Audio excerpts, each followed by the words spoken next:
don't want to be in it. Get lower.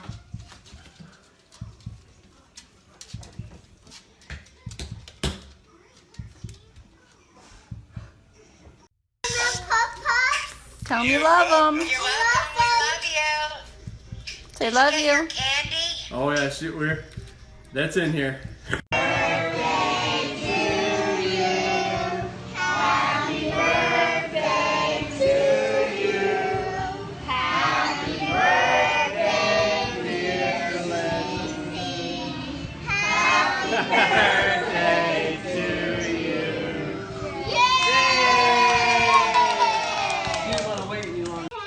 No candy, Mama. I don't have candy. No, Bella. Bella, you can't play with Mommy's lotion. So this is addiction palette number 5. She keeps stealing my makeup. I'm telling you, this is why I lose makeup. She just grabbed my lipstick. I'm wearing my LuLaRoe today. Sorry, guys. I'm dropping everything because of this child of mine. Hence why I lose makeup, you guys. Bella seriously destroys my girls steal my makeup, and I'm Bella particularly. Bella steals them and breaks them, as you saw her do in action today. But here's my Christmas leggings. Can you see them? I haven't been able to get a picture of them yet because Bella doesn't take good full shot pictures yet. Grinch over here. Bella. We have the Grinch over here. We have the Grinch. We have the Grinch here.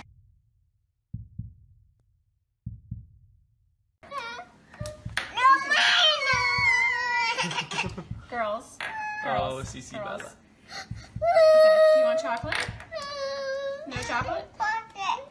If you want chocolate, you just get this bowl. You want this one, bigger one? We're gonna go. I love you too. This is the morning. This is why I love that I thrive. I just want them back. I just want them to come back. And if they're not safe right now, that's what's tearing me apart. Because if they are safe, they're coming back. But if they're not, this has got to stop. Like, somebody has to come forward. Thank you for the world so thank you for the world so sweet. Thank you for the food we eat. Thank you for the birds I sing. Thank you, God, for everything. Amen. If this stillness holds you, a quiet gesture helps sustain these long-form investigations. Taking a moment to like the video or subscribe allows stories like this to be examined with the time and care they demand, bringing hidden truths into focus, one layer at a time. Hey, guess what, girls? Mommy has a baby in her belly. Are you guys excited? Yes? Are you really excited? Oh my goodness. Come give me hugs. Oh. I love you, girls. I got the baby a hug. You want to give the baby a hug? I love you, Bella. You're so sweet. Give me a kiss. Mommy. Yes, baby. Cece, play patty cake on Daddy's head. Yeah, she's gripping it right now. Cece, play patty cake on Daddy's head. Go whack a daddy. Don't do that, Cece. Don't do it. Someone's got hollow. Whack a daddy. Don't spit. Don't spit on Daddy, please. Oh, that's a shower.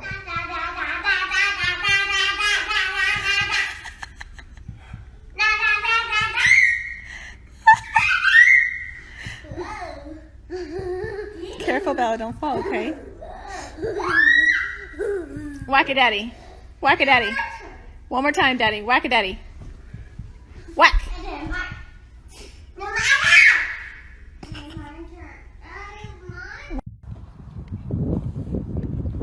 You're doing a good job, Bella.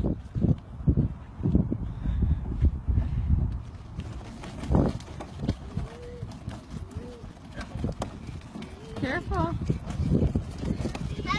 Hello.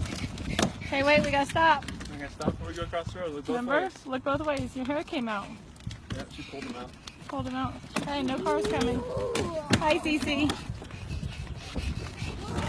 Careful. Careful, boo.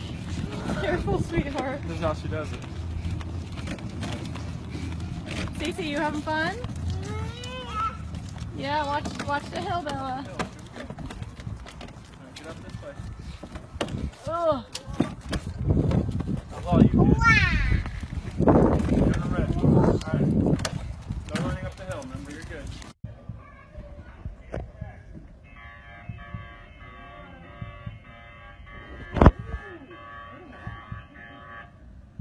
can't run. Ready to bend you up. Hey, now I can hug you. Now I can hug you. Come here. Come here, little girl.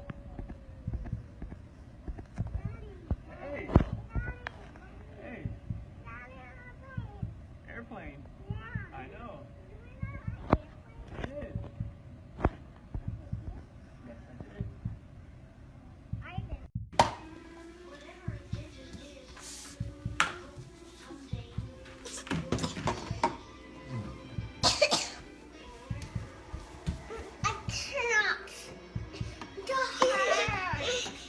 What, Cece? You can hold that.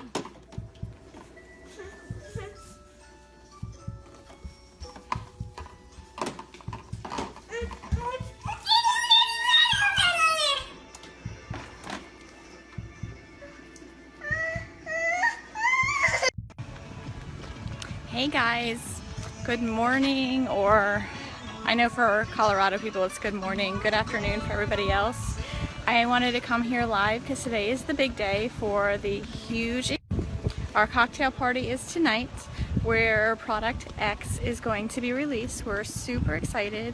We're heading to the pool right now, and then we have a massage today paid for by Lavelle. Today at 3:30. So Chris and I are super excited. So we're gonna get a massage after we lay by the pool for a little bit and maybe go to the beach again. And then we're going to go to the cocktail party. And we will be live there tonight. Objectively say that this is perhaps the most inhumane and vicious crime that I have handled out of the thousands of cases that I have seen. And nothing less than a maximum sentence would be appropriate, and anything less than the maximum sentence would depreciate the seriousness of this offense. Deputies, I would respectfully ask that you take this defendant into custody and have him serve the rest of his life in the Department of Corrections. We are in recess. I don't want them to really go in the ocean. I mean, Ready, set?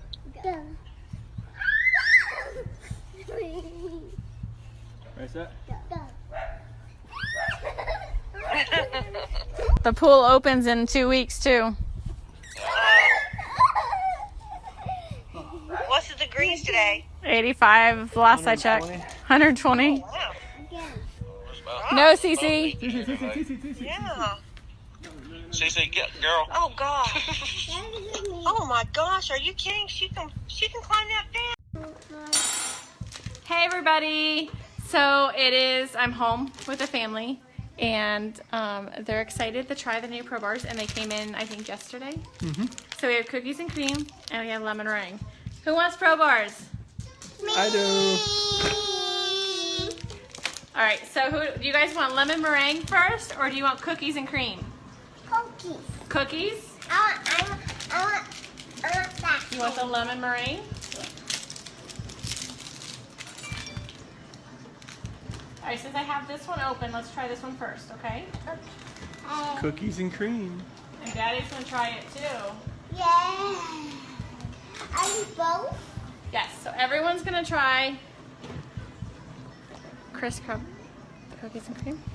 All right, Bella gets cookies and cream, Cece gets cookies and cream. Ready? Ready? Set. You're the taste testers.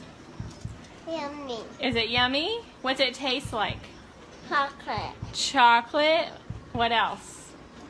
Watermelon. Watermelon.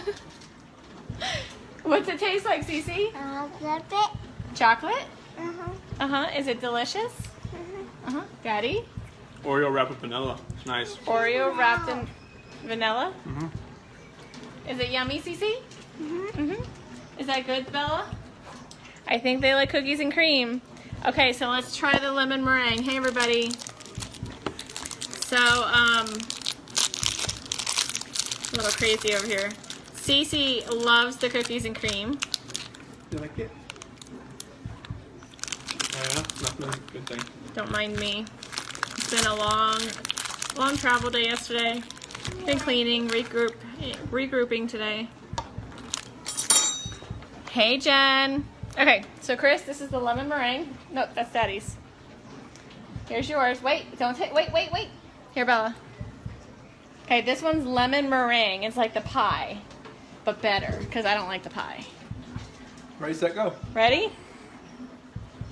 Hey, Jessica. That's so good. How's that taste, Cece? Good. Good? Yeah? Do you like that one better? Me too. I like it. What's it taste like? You like lemon meringue pie? Straight out the box. Bella, what's it taste like? I don't like it. You don't like that one? Bella doesn't like that one. That's okay. Okay. You like the birthday cake, right? And the cookies and cream? Yep. Dieter, do you want some? Yeah, Dieter wants some.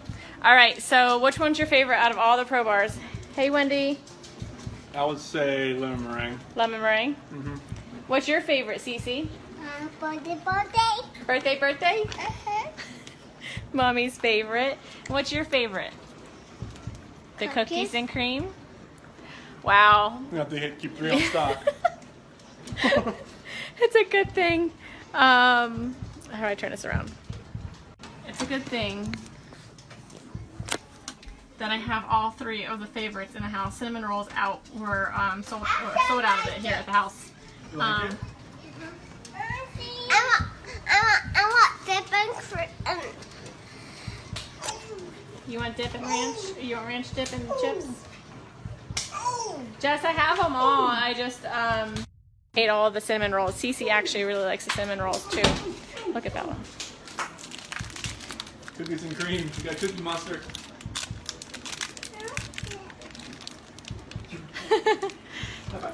I'm guessing you like it, kiddo. You like it? You want the lemon meringue, Cece? No, she didn't like that one. I don't like that. Daddy will finish it. Yep. All right, you guys. So that's our family. Making sure I didn't miss anything. Hey, everybody. So we're a mixed family. Apparently, birthday cake is a winner for me and Cece. Bella loves the cookies and cream, and Chris is lemon meringue. Surprisingly, because he's a cookies and cream guy. Yeah. So super excited. I love it that it's a healthy snack and Cece can eat it because she has a tree nut allergy. And none of our products are made in a facility that handles nuts at all. So Cece can have them. There's 0 nuts in them. And it's the only go-to bar. We can't do processed bars. We can't do anything like that because Cece can't have any of it because it's all processed in a plant where there's tree nuts or nuts. So it's really nice that she can have it. It's a quick snack for mommy. It's always in my bag. And I can just give it to her. And I heard you, baby. I heard you. She wants ranch and dip. She's my child. Thanks, Kat. So it's really nice. It's convenient for me as a mom that I can just carry them in my purse and always have something for her. So super excited. The Pro Bars are amazing. They're a great snack, low carbs, low sugar, 2 grams of sugar in all of them, I think. But yeah, 2 grams of sugar and 20 grams of protein. So they're really good for you. So you guys have a great night. Love you. And we're going to be, Cece and I are fighting over the birthday cake. So, all right. Say bye. Bye. See ya. All right. Bye, guys. Position of trust with respect to the victim in violation of Colorado Revised Statutes 18-3-102, subsection 1, subsection F. Do you understand? Count 5 alleges murder in the first degree, a class 1 felony. It alleges that between and including August 12th, 2018 and August 13th, 2018, Christopher Lee Watts unlawfully, feloniously, and knowingly caused the death of Celeste Watts, a child who had not yet attained 12 years of age, and the defendant was in a position of trust with respect to the victim in violation of Colorado Revised Statutes 18-3-102, subsection 1, subsection F. Do you understand? Yes, sir. With regard to these first 5 counts, the minimum sentence that the court could impose if convicted is life imprisonment in the Colorado Department of Corrections, and the maximum sentence is death. Do you understand? Yes, sir. Let me also point out that pursuant to Rule 32.1 of the Rules of Criminal Procedure, August 18. So Chris, it's your house. You can go inside with us if you'd like, or you could stay out here. It doesn't matter to us. Doesn't matter. I mean, free reign, just whatever you got to do. Okay. Like I can chill on the decks on the side of the sun, but Okay. it's cool. All right. Whatever you'd like. How long have you guys been married? So we've been together 8 years, married 6 this year. Okay. And this is very unusual behavior? Yeah, we can get that dog out of here. Okay. She's gonna flip. There? Oh, that was No, the doorbell, is that a ring doorbell? like when you got a visitor, it does, but I don't think the speaker is on to where you hear it. Like by Okay. I guess my question for you is, would it show her leaving with the kids? Did you have any alerts? If she came out here, yes. Like if Did you have any alerts today with that? just when her friends were here. Does it only record when the doorbell rings, or anytime If someone? you're like right here, it should just start. The proximity should hit up. Okay. And if you had anything on that today? Just her friends. And what time was that? 12:10 and about 10 minutes afternoon. Okay. But nothing between the time when she got here this No, morning? like she got here at 2. Only thing This that morning? Was, yeah, 2 o'clock this morning. Okay. Like 1:48 on here. And the only thing that was weird was that the garage door said it was left open after I left. And it might have been the sensor, but like my phone doesn't show when For your alarm? Yeah, it doesn't show if it shuts. And who's your alarm through? Vivian. Okay. But the Nikki, her friend that came here about 12:10, she said the garage door was shut when she got here. Okay. That was the only thing that was weird. All right. Were you going to hang out there, or you want to come in here? I'll sit right here. Okay.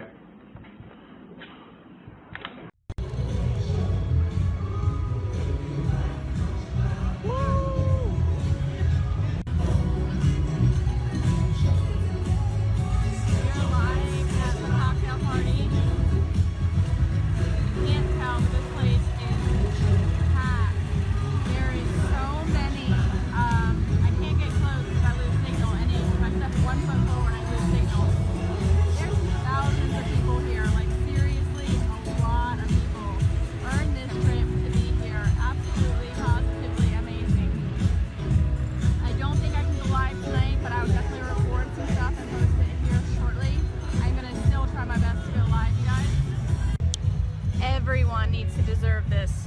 Everyone. Absolutely everyone. Tell them how much fun it is. It's amazing. This place is nuts. It is phenomenal. We're gonna go have some fun. Get to hear what's coming out. It's absolutely exciting. We're super excited. We'll be back here live shortly, guys. Love you.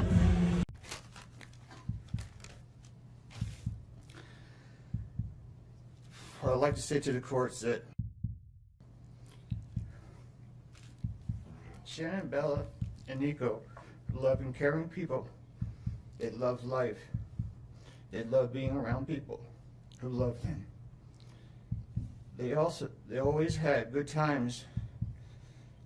This is the first time they went to the beach this year, and they loved it. But God only knows what happened that night. Life will never be the same without Shannon, Bella, and Celeste and Nico. Had all their lives to live. They were taken by a heartless one. This is the heartless one, the evil monster, who dare you take the lives of my daughters Shannon, Bella, Celeste, and Nico. I trusted you to take care of them, not kill them. And they also trusted you. The heartless monster, and then you take them out like trash. You disgust me. They were loving and caring people. You may have taken their bodies from me, but you will never take the love they had for me. They loved us more than you will ever know, because you don't know what love is, because if you did, you would not have killed them. You monster, thought you would get away with this. I don't know how. The cameras do not lie. You carry them out like trash of the house. Yes, I seen the videotape. You buried my daughter Shannon and Nico in a shallow grave, and then you put Bella and Celeste in huge containers of crude oil. You heartless monster. You have to live with this vision every day of your life, and I hope you see that every time you close your eyes at night. Oh, I forgot. You have no heart or feelings or love. Let me tell you something. I will think of them every day of my life, and I love them every day of my life. Prison is too good for you. This is hard to say, but may God have mercy on your soul. I hope you enjoy your new life. It's nothing like the one you had out here. May the courts have no mercy on you. It's hard every day. It hurts in so many ways. I have heard people say that you're not a monster. No, you are not. You're an evil monster. Thank you. Love you, Shannon, Bella, and Nico. Love you, Pop and Dad. And one other thing. And Shannon says she is super excited for justice today. Thank you, Your Honor. Thank you, sir. The past 3 months, I barely slept because I've been going through a lot of different emotions because I did not see this coming. You went from being my brother, my sister's protector, one of the most loved people in my family, to someone I will spend the rest of my life trying to understand. What gave you the right to put your hands on a woman, let alone my best friend, my beloved sister, your daughters, and your son? Why weren't they enough for you? In the blink of an eye, you took away my whole world, the people that mattered to me the most. Everything in my life I loved, your children. They trusted you. They loved you. They looked up to you because you promised to keep them safe. Instead, you turned on your family. My blood is boiling as I write these last words because they are the last you will ever hear from me. I can't even think of the right words to describe the betrayal and the hate I feel. And to be honest, you aren't even worth the time and effort it takes to put my pen to this paper. There isn't a day that goes by that I don't cry for my family. They were my whole world. All I do is ask myself why. Why would you do this? You don't deserve to be called a man. What kind of person slaughters the people that love them the most?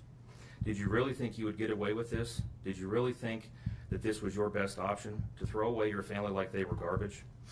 They deserve better, and you know it. I hope you spend the rest of your life staring at the ceiling every night, being haunted by what you've done. None of us deserved this. Hearing my mother and father cry themselves to sleep in this hotel room causes me anguish that is beyond words. I can't describe how this feels, how badly my heart is breaking for my poor parents. We trusted you. You have taken away my family from this earth, but you can never take them from my heart. You took away my privilege of being an uncle to the most precious little girls I've ever known. I will never hear the words Uncle Frankie again, but you will never be called Dad again either. You'll never be able to put your hands on another woman, let alone my best friend, my beloved sister, and your son. I just can't comprehend how they weren't enough for you. Shanann, Bella, and Cece loved you more than anyone. You were their hero. How could you destroy the people who loved them the most? I pray that you never have a moment's peace or a good night's rest in the cage you'll spend every day of your life in. A cage you are privileged to live in because my family isn't evil like you. We begged the district attorney to spare your life because despite everything, we believe that no one has the right to take the life of another, even someone like you. I feel sorry for your family. I know the pain that they must feel knowing that they can't hug you, because that's how my mother, father, and I feel every time we cry for our family. Nothing hurts more than watching or hearing my family weep for their loved ones. I just wish that I could tell that you would tell the truth, but I know that that is asking for more than you are capable of. I stayed up all night writing this statement. I don't sleep because of you. My life will never be the same because of you, but at least my conscience is clear. I get to live free, but I can't say the same for you. I haven't slept in 2 days because I've been anxiously waiting for this moment, the moment I get to tell you how I feel, how this has affected my family and I. My family and I can finally grieve after today. If anything, we will come out of this stronger today than we were before, and we will continue to pray for your family. Sincerely, Frankie Rusick. Thank you, Jameson. I know God will put the evil people where they need to be. I also want to take the time to thank the town of Frederick, Greeley, FBI, the DA's office, the CBI, for exceptional work. We thank Nicole Atkinson, Shannon's neighbor Nathan, and his family. To me, they're our heroes. They really are. God bless. God makes no mistakes on who he puts in your life. Marriage is about love, trust, and friendship and unity. We marry for sickness and health, to death do us part. Our daughter Shannon loved you with all of her heart. Your children loved you to the moon and back. Shannon's family was her world. Shannon put a crown on your head. But unfortunately, the day that you took their life, God removed that crown. We loved you like a son. We trusted you. Your faithful wife trusted you. Your children adored you, and they also trusted you. Your daughter Bella Marie sang a song proudly. And I don't know if you got to see it, but it was, "Daddy, you're my hero." I have no idea who gave you the right to take their lives.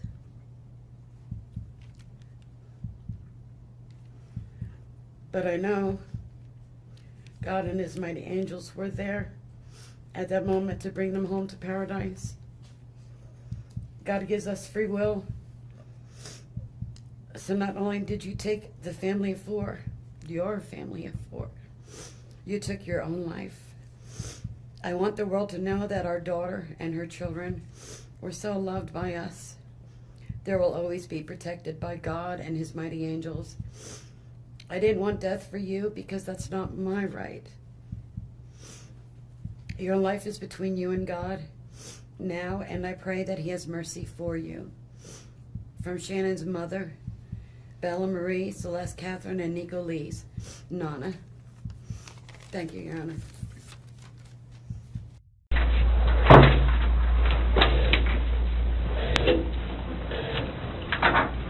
So I brought Graham in here because we want to talk to you about the results, okay? Sure.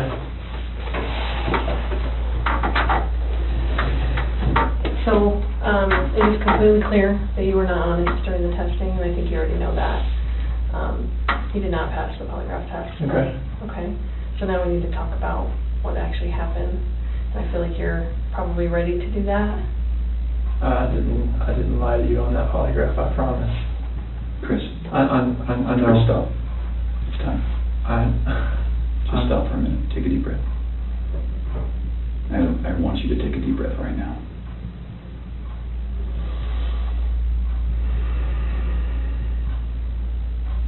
There's a reason you feel sick to your stomach. And when people hold stuff inside, it makes you physically ill. And I can just tell on your face, I could tell from the second you walked in that you were wanting to just come clean and just be done with this. And I appreciate that because you knew sitting down in that chair that you weren't going to pass today, and you knew I was going to find out because I told you that. And then you continued to stay knowing that you could, at the end, say, you know what, I just need to get this off my chest. Like, I just need to tell you what happened. We're not here to play games. We're not here to do any of that with you. We just want to know what happened. So can you start from the beginning and tell us what happened? Everything that I've told you, I did not lie on this polygraph. I don't know how much I could tell you right now. Like, I did not. It's not even an option right now because you did not pass the polygraph, so I know you were being deceptive. So that's not even an issue right now. The issue right now is what happened to Shanann, Bella, and Celeste. That's the issue right now. Okay. Okay. So let's talk about that. I know you want to tell us. I can see it in your face. Holding this lie in is going to do nothing for you. I know this. Like, okay. I'm not like trying to like cover things up. Like, yeah, but you kind of are because it's normal. Normal people would do that. Normal people that make a mistake initially are going to go, I don't know what you're talking about. I didn't do anything. That's normal. I would expect that. It's just like if you ask your kid, you know, did you write on the wall? And they go, no. And you're like, you have a marker on your hand. Like, I know you just wrote on the wall. And they're like, oh, okay. That's a natural reaction that someone's going to initially lie about something like that and then eventually tell the truth. So this is your eventually telling the truth time. This is where the rubber meets the road, Chris. Like, don't let this continue any longer, please. I'm not trying to make anything continue. Like, I want them back home, like... But you know they're not coming back home. You know that. I don't know in the back of my head. I hope they come back home. But you know they're not. I hope they come back home. Mm-hmm. And I don't know they're not coming back home. Chris, Timmy and I are confused, okay? And here's what we're confused about. I told you that we've done some work overnight. Yeah. I told you that we've got a lot of leads, okay? That wasn't a lie. I know. We know a lot more than you think we do, okay? And here's where we're confused. You're this great guy, and I'm not just telling you that, okay? I'm telling you that because everyone tells us that, okay? We can't find anyone to say anything bad about you. Chris is a great guy. He's a good father. He's a good man. We're confused as to why you're not taking care of your beautiful children. I'm not taking care of them right now? Right now. Where are they? I don't know where they're at.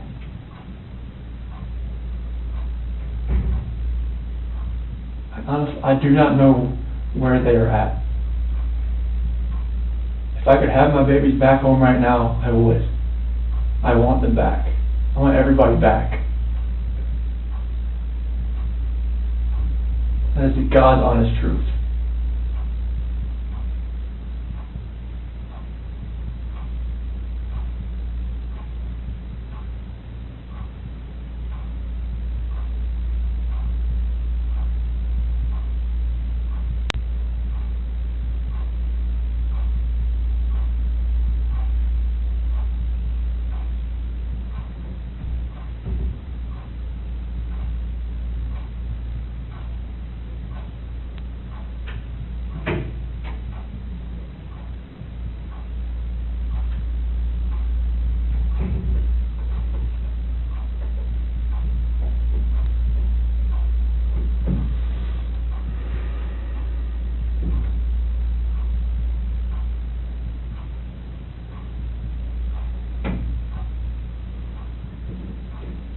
So let's keep talking about your family, okay?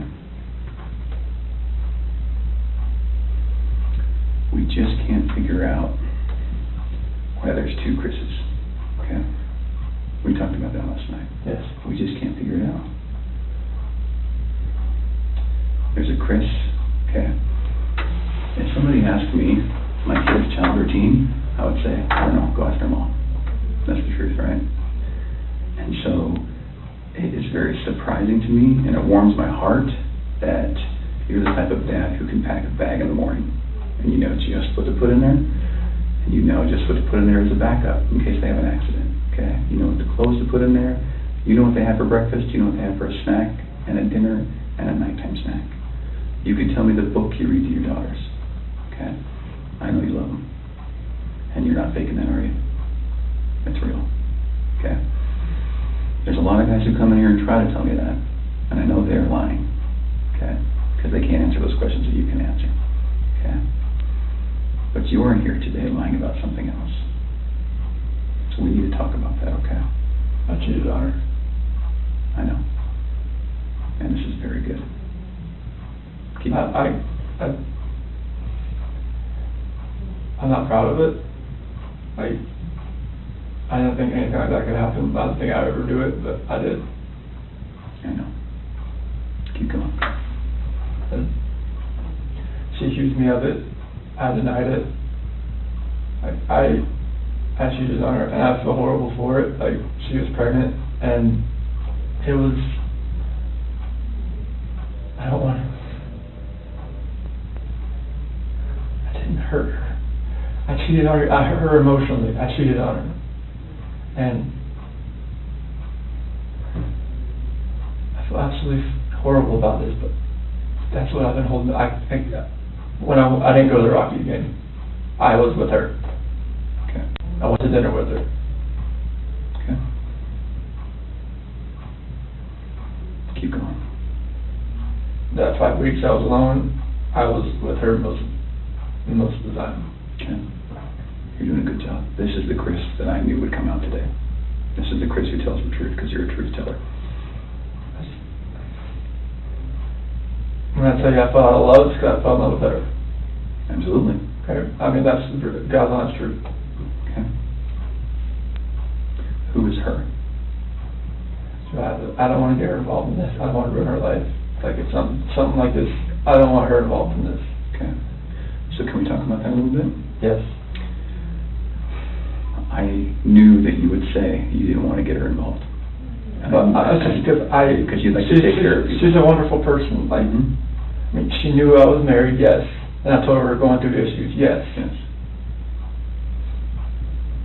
And I told her that, we were going to get, at the end, like, we were going to get separated. Like, once I figured out what that was, I didn't know what that was going to be. I know. I had no idea. I saw her, took my breath away, and I'd never thought in a million years that could happen. I know. I know you think I'm a figure, but it was, I never felt that way about anybody in my lifetime. Mm-hmm. Chris, that's not your fault. No, I'm just. Well, can we do this? I know you want to take care of her because it's because you're the type of guy that takes care of women. It is. You took care of your wife, you took care of your daughters, you were very good at taking care of her, and you want to take care of her. So can we make a deal? I don't think this girl did anything to hurt anybody, but I can't walk out of here wondering. So can we leave her out of it? Okay. And get back to your wife and your daughters. Okay. Where are they? That I do not know. That was what I was holding back. Like, I didn't know, what I did. I know. Chris, in the interview today, you weren't asked about infidelity. You were asked about... I was holding back from last night. That's not why you failed today. That's not how that works. You would have reactions to every single question, not just the ones that we talked about being important. Like the ones you wanted me to lie about, is that what you're talking about? No, the ones about her disappearance and knowing where she's at, and about seeing her last. I was not lying about those things. So can I tell you what I think? Yes. Okay. So, going into that interview today with Tammy, where we strapped you in, we knew all about Nikki. Okay? All about her. And you're doing a very good job right now, because you didn't have to tell us about her, but you did. I couldn't hold that in anymore. I know. We could see it in your chest and in your eyes. Okay? Here's the challenge that we have. We knew about Nikki, and so we didn't need to ask you about her in the polygraph. We just didn't need to, because we knew, okay? And so that's why we didn't ask you, because we already knew the answer, okay? We're very, very worried about your daughters and your wife. I am too. Okay? So can I tell you, maybe, based on the people that I've talked to, and Tammy's talked to, based on all the investigations we've done, based on your cell phone, both your cell phones, your wife's cell phone, Nikki's cell phone, okay? Based on talking with family members and friends, and based on talking with everyone. Here's what we know, okay? And I'm not going to lie to you right now. Here's what we know, okay? Chris is a good man. Everyone said it, okay? I'm not just telling you that because I, want to blow smoke here. You're a good man, okay? Nobody can fake answers about packing a backpack. Nobody. You either pack a backpack for your kids or you don't, Okay? This should have been the happiest time of your marriage. Okay? You and Shanann. This should have been the happiest time. She's making a little money. She's making good money. You're making great money. You both have a job. You have beautiful kids. You have a beautiful house. You're in Colorado. Clean air, good people. Okay? And on top of that, you look pretty good now. You're pretty fit. Okay? This should have been a time in your marriage where you guys were happy and thriving and productive. Okay? And I believe that Shanann's the reason none of that happened. I believe that she's a controlling person. Maybe doesn't listen to you as much as she should. I think that she can do whatever she wants and you can't. Okay? I think if you were to go to a restaurant, she would order whatever the hell she wants. And as soon as you order a nice steak, she says, whoa, buddy. Okay? A woman that lets her man do all of the backpack packing and all of the cooking. I'll do all the cooking, but like she cooks like I do like some things here and there. Okay. That's because you're a good person, and I think that she started on the path to leave the marriage. Okay. It's ironic that we're talking about you and Nikki. I think that she was the one who started on that path first. What do you think about that? I wouldn't have thought about that. Okay. And the other thing I think is interesting is, even though she is that type of person that's controlling, doesn't listen, does what she wants, is walking away from her kids, here you are defending her. Because to your core, you want to take care of the people you love. Okay. And that's the reason why we want to give you an opportunity today to just help us find them. Okay? Will you do that for us? I'll do whatever I can to help to find where they're at. Okay. So when she asked you, do you know where they are, or are you going to tell the truth about where they are, you failed miserably. Okay. Why? I'm a nervous person. Like every question I asked, every question, it felt like I couldn't say the right thing. That's not how the polygraph works.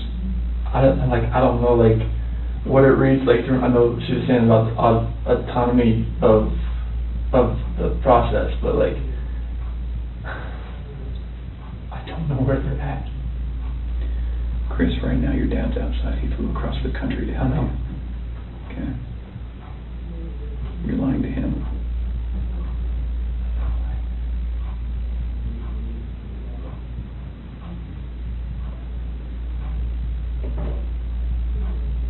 You lied to everyone you talked to. And they all bought it. Will you please help us find your babies? I want to find them. I've told you over and over, I want to find everyone. Can we go back to that night? Yeah. You know that we have texts, and we know that there's an Alexa in your house, and you know that those are trained to record distress. Okay. You know that we know the content of Nikki's text messages and your text messages and Shanann's text messages. Okay? I didn't know you knew where Nikki was until tonight, right now, so. Okay. Tell us about that night again, and please tell the truth this time. I told you the truth. I promise I've told you the truth. Like, we woke up at 4 o'clock. I woke up at 4 o'clock. Got dressed, got ready. 4:15, me and Shanann talked about the house, about separation. Did you guys talk about Nikki? She accused me of like, all right, well, you know, is there somebody else? Sure. I didn't say it. You denied it? Yeah. Okay. Because she brought up like, you know, like, well, was there a $68 charge on dinner the other night? Okay. Was there 2 of you? And that was with 2 of you, wasn't it? Yes. Okay. That's Nikki. Okay, so it sounds like at that time there was maybe you weren't quite ready to just say, this is everything. I couldn't say it. Okay. We were already trying hard enough. I couldn't say that. Okay. What did she say? I just told her, like, this separation has to go. I want separation. Okay. Was it her idea to sell the house or yours? She initiated the realtor the week before in an email. Why? Because we were talking about the marital issues. She's like, well, you can't afford to live on her own. Well, she can't afford to live on her own, and I can't afford to live on my own. So she was like, we need to just contact Ann and see. And who'd you contact? Well, she contacted Ann, our realtor. Ann? Yeah. Okay. Would Ann say the same thing, that your wife initiated the contact? Yeah. Okay. She would. And then on Monday, I texted her to see if what she could do. Okay. And that's in there too. You probably already knew that. Tell me about the pregnancy. Was that your idea or hers? She said she was about 80-20. Well, I only did the pros and cons of it. Like after she got pregnant, she told everybody that it was mainly my idea. Is that true? Yeah, I mean, I wanted a boy. Did you want to get pregnant? Hmm? Okay. And then after the fact, she said it was mainly me that wanted it, and she was about, she was 70-30 against it at that point. Like, she would tell her friends that. Yeah. And I was just like, what, 70-30 against it? Like, why? Okay.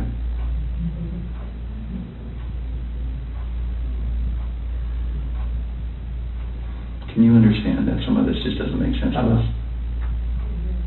Okay. How is it possible that a woman and 2 kids are just completely gone off the face of the earth? I promise you, I have nothing on my hands I did nothing to those kids or her to make them vanish. So tell me what happened then. I believe you that you did nothing on your hands. What happened? When I left, I mean, it's on video that I left and I was in my truck. I didn't load anything into my truck besides my tools, my container, my book bag, my water jug, my lunchbox. Okay. But then what happened? I drove out of the driveway. No, before you drove out of the driveway. What happened with your wife and your kids? I didn't do anything like that. They were still in the house. Where are they? Where did they go? I don't know, sir. I really don't know. Your wife's not the type of person to vanish. I know she's not. She had 10 things on her schedule that meant she was going to be there the next day, that day, the day after that, with friends, with a doctor. Okay? She didn't leave because she wanted to. Okay. So what happened? I didn't do anything to her or the kids. Was it an accident? I didn't do anything. Was it an accident? There was no accident. I don't know if there was an accident in the house. I wasn't there for it. It's a big deal if it's an accident, because we can work with that, Chris. No. And I think that's maybe what happened. I did not cause an accident. I didn't do anything to my wife and kids. Was it a misunderstanding? There's no misunderstanding. Like, we had that talk. There was a misunderstanding where I didn't tell her about the affair. Okay. I didn't. That was the misunderstanding. Like, miscommunication, misunderstanding. Yeah. Good. But I probably should have told her right then, honestly. I mean, everything was out on the table anyways. Right. I should have just told her right then. But I didn't, because I just couldn't bring myself to do it. What was your plan? What were you going to do? I mean, how was the separation going to work? Like, once we got separated, I would get my own place, and then 50-50 split with the kids, that's what I was hoping. And what about Nikki? Take it slow and just see if anything develops, like when I'm, have my own place. Okay.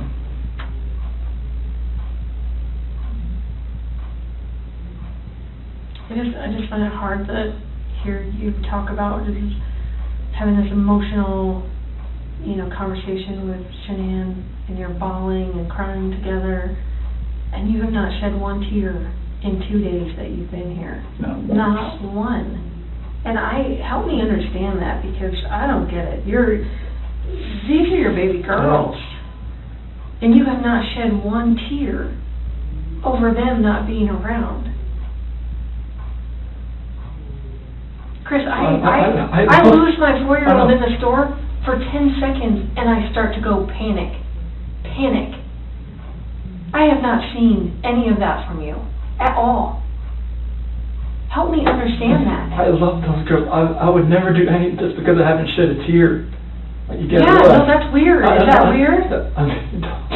Don't look into that like I don't love my kids. Tell me, my explain wife. to me. You're crying with your wife that you're leaving her. Yeah. But you don't cry that your 2 little baby girls. I'm hoping they're still around. I'm hoping they're still somewhere. Yeah, but you alive. don't have them right now. You're not reading stories to them at night. I know. You're not giving them midnight snacks. You're not giving them their medicine. You're not waking up with them in the morning. I know this. So that should cause you pain. It does cause me pain. But I don't see that. I don't see that. I want to see the Chris that cares. I want to see the Chris that, feels bad about what he did and wants to, get this off his chest and be done with this. And let us find your little girls so that they're not out there in the middle of a field or whatever somewhere. Like, don't do that. I love those girls to death. Then show us that. Show us that. Show us this Chris, not this Chris. I'm not showing you that. I'm showing you the Chris that cares about his girls and his wife. Just because I haven't shed a tear, it shouldn't make you feel like that the love isn't there for them. It's weird. It doesn't make sense to me. I understand that. You have to. I totally see where you're coming from. Trust me, there's nothing. Just because Chris, people can be pushed to the point where they do something that they regret. It happens every single day. I know. But part of what makes you a man is the guy that goes, I really fucked up, but this is what I did, and I'm going to pay for what I did, and I'm going to tell you what I did, and I'm going to be honest about it. Chris, we can keep talking to you once we find these girls, okay? And once we find these girls and your wife, right, no matter how we find them, no matter what condition they're in, we can keep talking to you and you can tell us, guys, it's not as bad as it looks. And you can say, let me tell you what happened. I was never comfortable with you, Graham, or with you, Tam. I wasn't comfortable yet, but now that everything's known, now that these girls are found and Shanann's found, however they're found, it's okay. We can keep talking to you. Okay? Chris, did Shanann do something to them? No, I don't know. I'm serious. I have no clue. No, you would have known, because they didn't leave the house. Did Shanann do something to them, and then did you feel like you had to do something to Shanann? No, they were at the house when I left. They were there. They weren't there. They didn't leave. They vanished. They were there. The only way they could have left is in your truck. There's no way, because I didn't just throw them in my truck. You know your truck has GPS, yes, right? Yes. Because you told your boss, yes. Hey, I'm going through separation, or maybe staying yes. at a friend's house, whatever. You know that thing pings every 10 seconds? Yep. So we will know exactly where you went. And your company's giving that to us. I know. Okay. Are we not asking the right questions, Chris? No, you're asking all the questions. What are we not asking you right? What are we doing wrong? You're not doing anything wrong.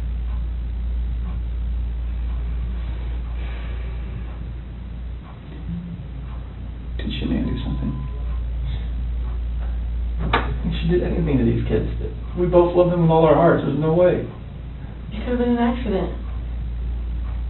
Something happened in the house that you know about. You failed the polygraph test, Chris. This is not about, did you leave and your wife vanished and you didn't know anything about it. That was not what you were asked, okay? Okay. We know that something happened to all 3 of them. But I want to know, did something happen to these baby girls first that you had to take into your own hands and deal with? You had to clean it up for Shanann. Chris, you got to tell us. There's something that happened to these baby girls.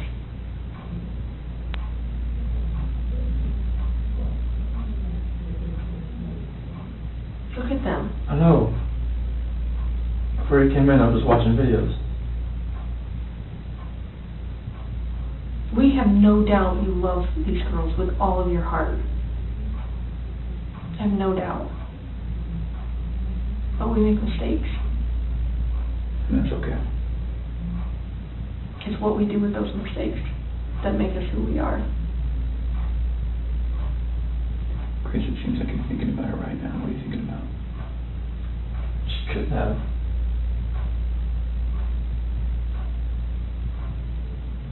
I feel like you cleaned up for her.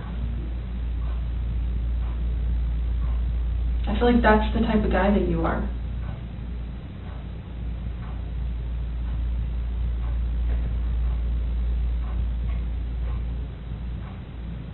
Which one of these has the breathing thing?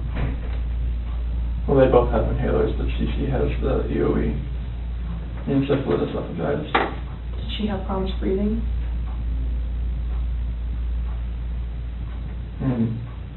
Only like with her allergies and whatnot, like if she had anything next, but she's one with the endoscopies and everything and the surgeries I told you about.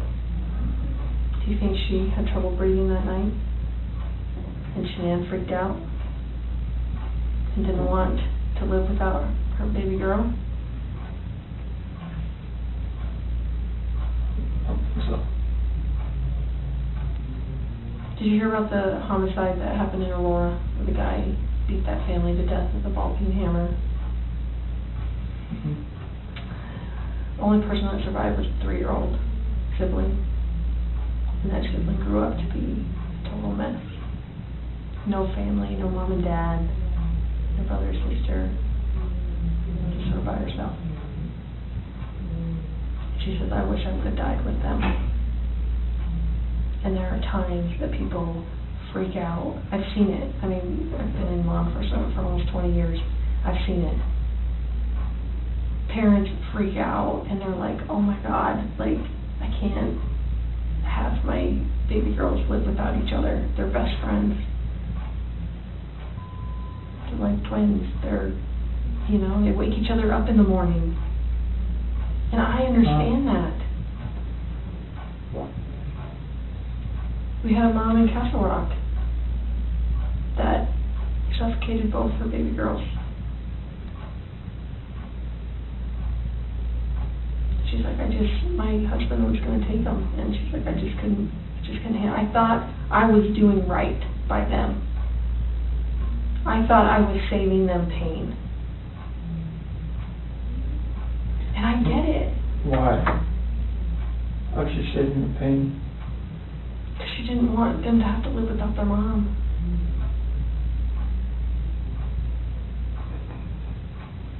Chris, this is a weight that's going to be on you for the rest of your life until we resolve it tonight. Unless we can talk about this more tonight, this is going to follow you forever. I promise you, when you start talking to us, you will feel better. I know you already feel better about getting the Nikki off your chest. Please don't like involve her in the news or anything like that. She can't do that. You gotta help me. I know. Chris, we're giving you a lifeline right now. You need to take it. You need to reach out and take it. Did they look like this tonight, the last night you were with them? She had that dress on, like, on the 8th or 9th. It wasn't this, but she had that dress on. I remember I had 2 buttons on the back. I'd take them off so I could get her pajamas on that night. Did you guys make sure they were warm when they left the house? Make sure they were warm.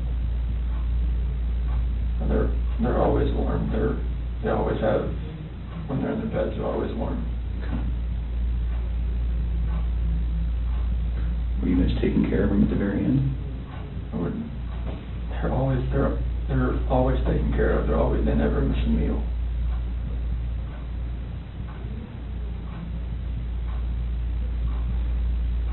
Chris, you took them out of the house with their blankets and their animals. Like, that's because you cared. That's what a caring dad does. I mean, I'm always caring for these kids. There's nothing in this for my life.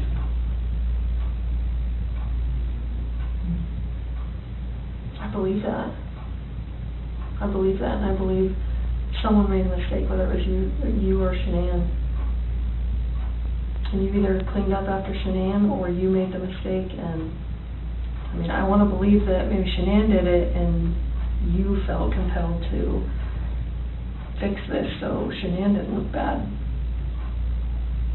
That's what I want to believe. But I don't know, you're not telling me that, so it makes me think the worst. Like, did you do that to all three of them? I did not do anything to these kids.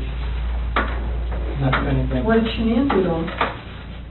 Tell us, Chris. Chicks are crazy. Can I talk to my dad or something? Absolutely. Come. Do you want to bring him in here? No, I just can't talk to my dad. Like, I flew across the country. Hey, Chris. I can't. How about this? If we brought your dad in here, would you please tell him what happened? Can I just go talk to him? I've been in here for like 5-6 hours and I'm like... Absolutely. Chris, look at me, man. It's not going to feel any better. He deserves an answer. It's your best friend. There's only one person you wanted here most, and it's your dad. Yes. What would you tell him? I love him, and I just want him to be by my side. Okay. He knows more than we do that you're a good man. And he knows as much as you want to protect your wife, Shana. I think he would tell you to do the right thing. Before we get him... Can I go out there and talk to him? Well, I don't know that you want to do it out there, because there's a lot of people going through the halls. Should we bring him in here? We'll step out. Okay. Can you need a few minutes with him? Okay. Can we just ask a couple more questions?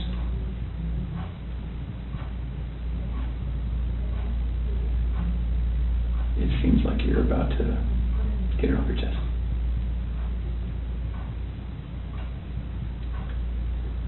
Is there any way that you can help us understand more about Shanann and why maybe something happened, so that we don't get a bad picture about her? And what I mean is, what happened that night with her? As far as like after I talked to her? With the girls. Like when we were having that conversation in bed there? Mm-hmm. Like when I talked to her about the separation and the house, and she asked me about the affair, and that's how that conversation went. Okay. She was distraught. She had like mascara running down her face, all that. I mean, it was emotional. Well, how about this? If we bring in your dad, will you promise me that you'll talk to him? I'll talk to him. Okay. Will you promise me that you'll tell him everything? Would it be easier if you told him and he told us? I don't know. Okay. I don't know if that's going to be easier or not. I tend to think it's not. I think you're the type of guy that needs to take responsibility, because you always have taken responsibility. You've always made the right choice. So, I guess I'm just worried that if we bring your dad in here, that could distract you. What do you think? Distract me from like talking to you? Yeah. I just need to talk to him. Okay. All right. I know you'll do the right thing. I do. I don't know how long it's going to take. I think that you need to think a little bit more about that. Okay? And you need to realize that your dad is not going to stop loving you no matter what you tell him. You are his child, and he will not stop loving you. Never. Ever. And this is not the last chapter in anyone's story. At all. Okay?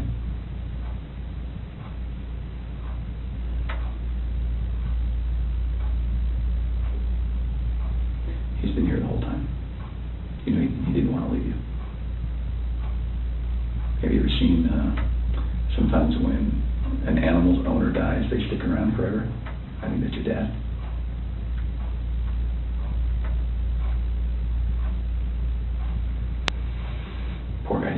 today, okay?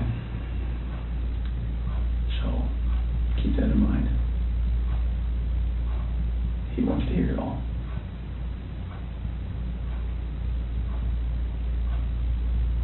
Alright. Yeah.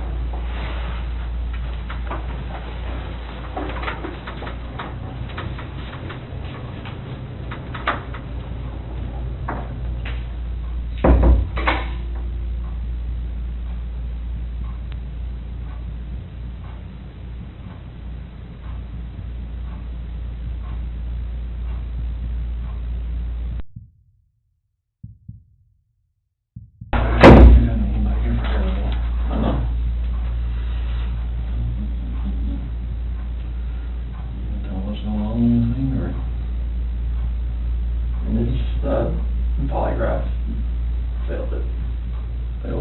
Yeah, because there's too much emotions. So I mean, they're not gonna let me go.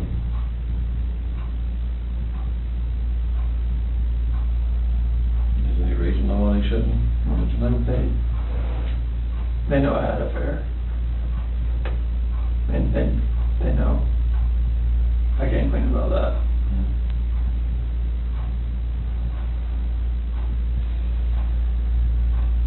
They know you had an affair. Mm-hmm. Anything else you want to tell me? What's going on, or what happened, or anything? Or you know anything about? When we had that conversation that morning, it was, it was emotional. It was told her about separation and everything like that. Mm-hmm.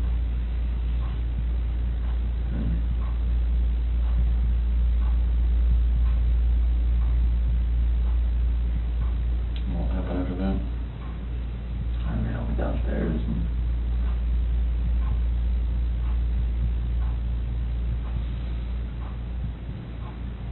I don't want to protect her. What? I don't want to protect her. You don't want to protect her? I don't know what else to say. What happened? Huh? She hurt him? Yeah. And then I What now? freaked out and I hurt her. You hurt her? Did they leave after that, or what? So she started hurting the kids. They were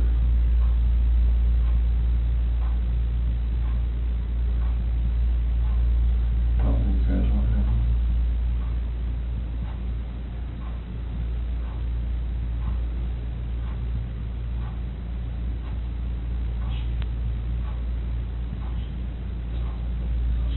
What? She smelled it. Or choking. No. I didn't hear anything. When I was downstairs, I came back up and they were gone.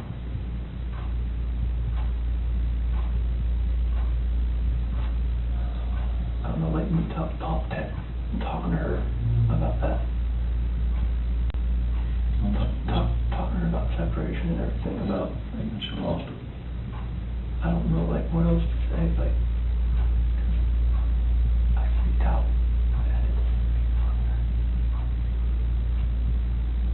Those are my kids.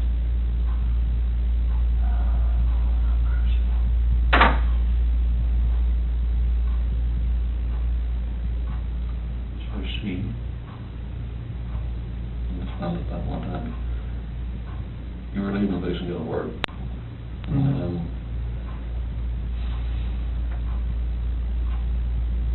She freaked out over the separation and everything. Like, she laid back down, but that's when I went downstairs, but I heard like a little commotion upstairs, but I didn't think anything of it. Mm-hmm. And then you went back upstairs and she was... I could see, like, she was on top of me. What, choking her, or... Did she kill her? They were blue. Both of them? Yeah. She choked both of them to death. I freaked out because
fair. She just was waiting for me to say something and for me to deny it again. I think she just lost it. That's when she went off and told her about it. That's when the crying like happened. And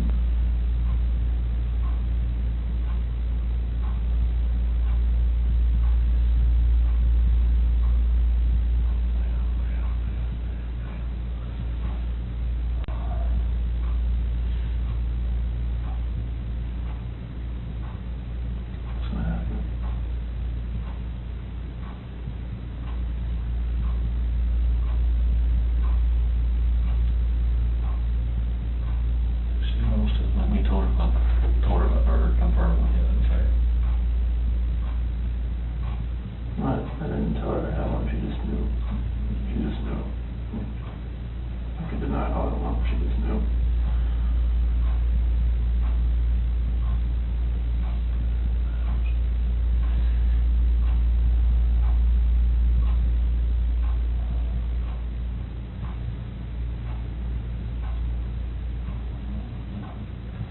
Saying that she killed both of them over.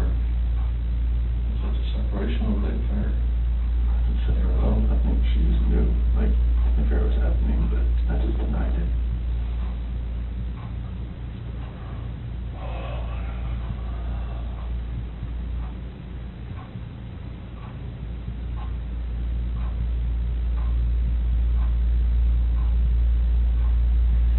Don't you told her before on that separation? But, you know, she was hoping we'd go to counseling or something. I didn't want the counseling.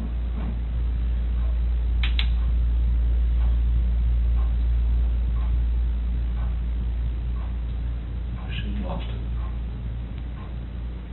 And another separation. Did she break up the affair that morning too?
The affair was going on, but we just profusely denied it.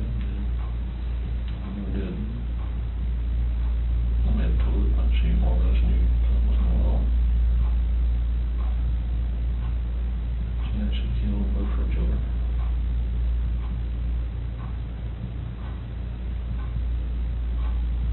And you snapped.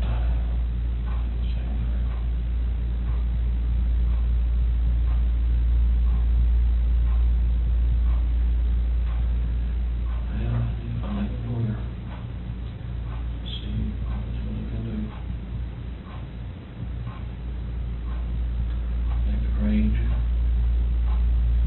She didn't kill both of them.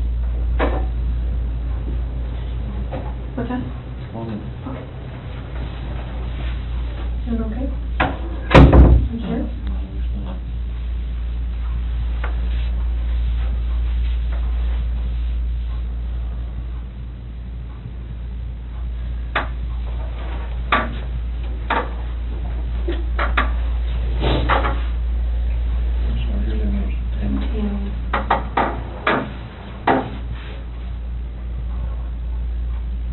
Chris, help us work through this with you, okay?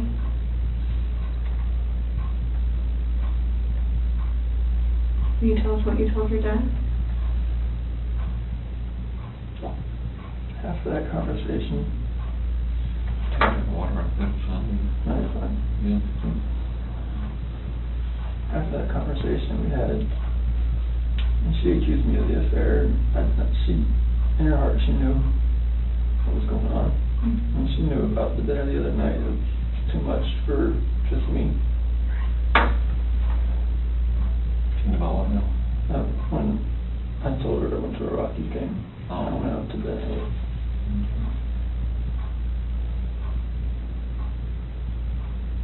I went downstairs. And that's when you told her about the separation? Well, that was when I was upstairs in bed. And told her, what I wanted and I wanted a separation. And that's what I want.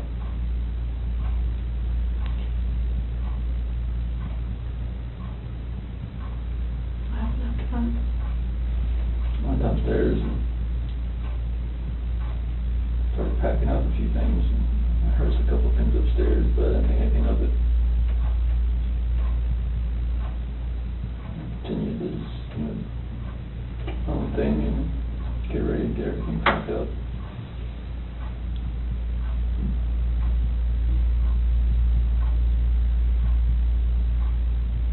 Next.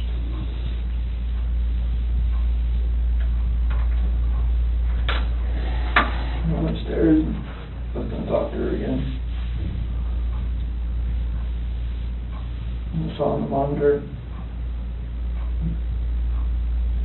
Bella's covers were like pulled off and she was just laying there.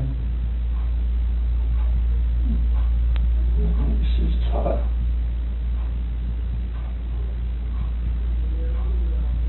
So I go over to Cece. She was in there with her, on top of her.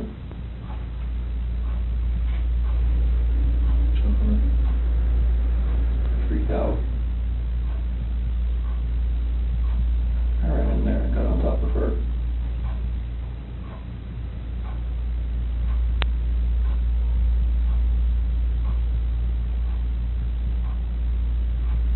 What'd you do?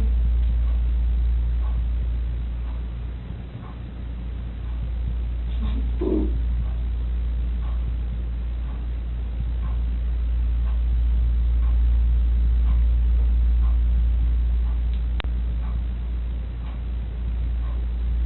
Those are my babies.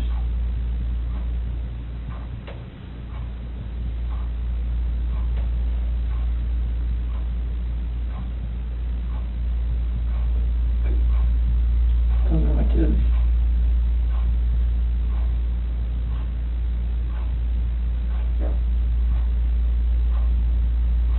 What happened? Nothing to hurt. Who, Shannon?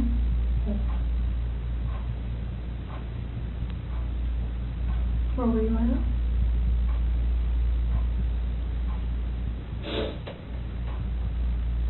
Right there.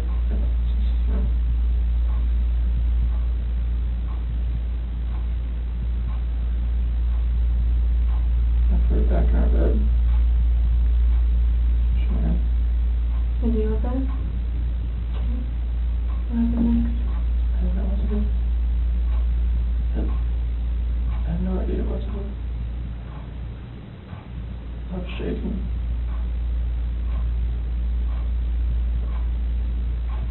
Like both my kids are blue and they're gone.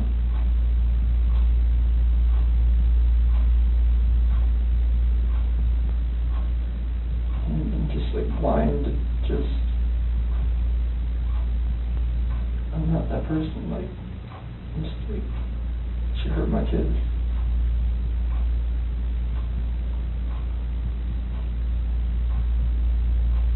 Like I had to do the same thing to her.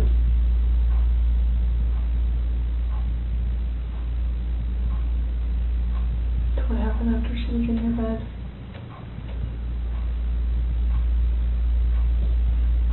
And there, I didn't know what to do. Put the sheets back and just cover her up.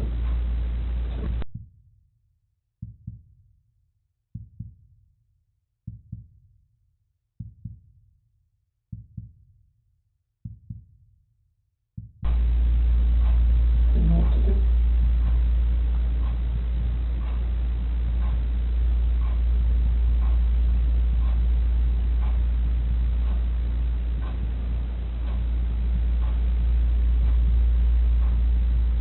Where are they now?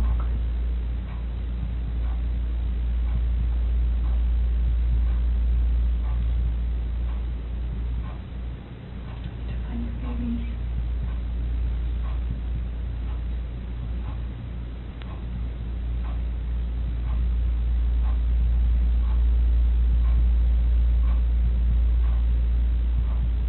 Did the hard part. All you have left is to tell us where they're at. We can help you get them out of the cold. They're gone. There's no bringing them back. So where are they?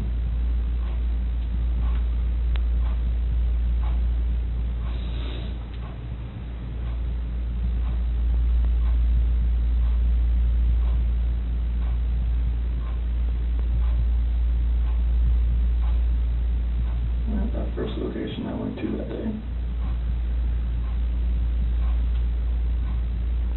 Where at? That's every 319. Where at? That location. Right there off the site. Right there. How did you pick that site? First site I was supposed to take them there. So where would we find them there?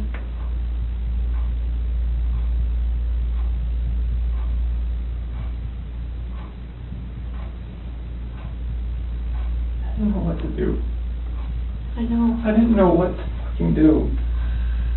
Like none of this made sense. Why would she hurt my fucking girls?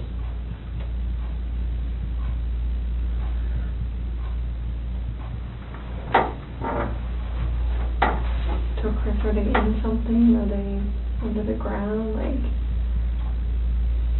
where would you find them? You take us out there? There's no way I want to go out there. I mean, I will if you want me to. I don't want to go. What if you and me and your dad just drove by and you could just say, right there, we could help you just get him out of the cold, you know, take care of him for the last time.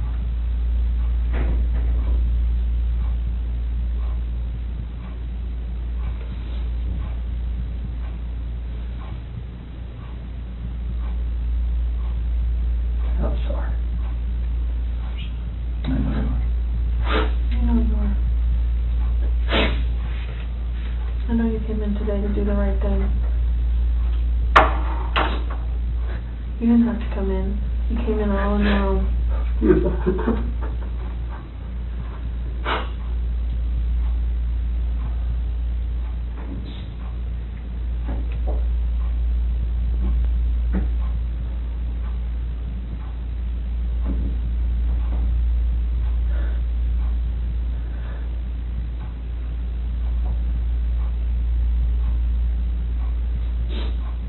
Don't take anything less than me. What? Just please don't take anything less than me. Talk to my dad.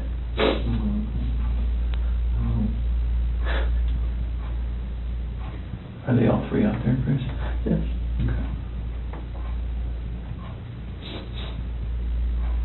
What was she doing to Cece? She's just on top of her. My hands around. Hands around what? My neck. You saw it? I saw it on the monitor. Okay. And that's why I ran in there. What'd she say? Threw her off and saw Cece was already blue. It's not moving. And just that blind rage, I just did the same thing to her.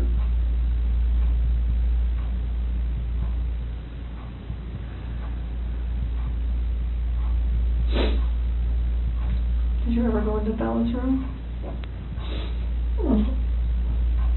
Just put Shanann back in. When I saw her on the monitor, the way she was laying, the bed just sprawled out. Is that when you packed up their special stuff? So where'd you put them? Get them out there. In the truck. Which part? Driver's side rear. In the passenger compartment? Driver's side rear. Right behind my seat.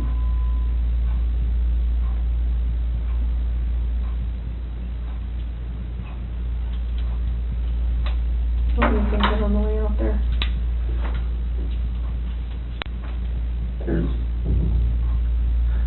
And the babies are gone. And I put my hands around my wife's neck and did that same thing.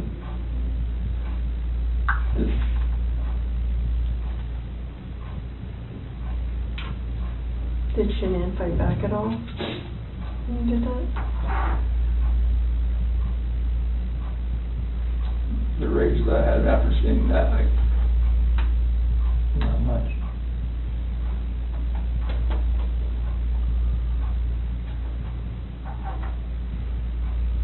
How do you know Shanann was dead? Smooth.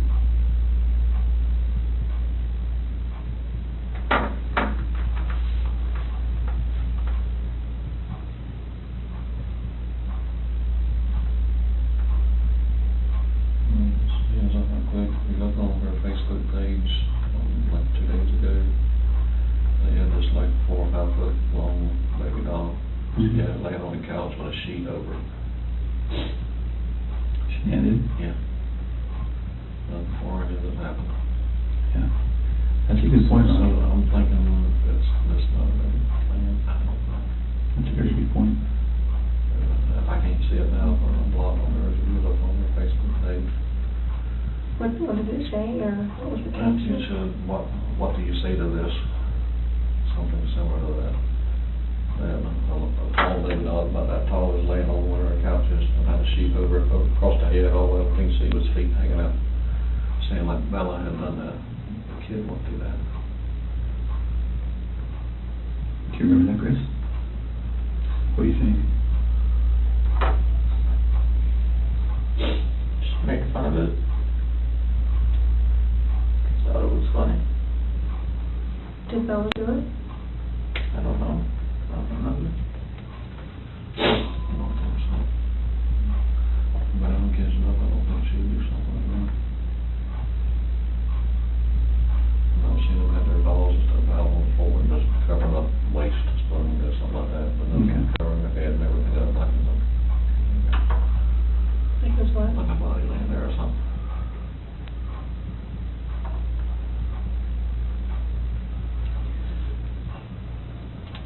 It sounds like kind of I'm sorry, I lied to you. Command you. I mean, you knew what was going to happen. You stayed for a reason. Chris, you're a good man. I'm not a good man. Well, you stayed. You wanted to talk. You knew it was going to be hard, and you still stayed. That's what a good man does.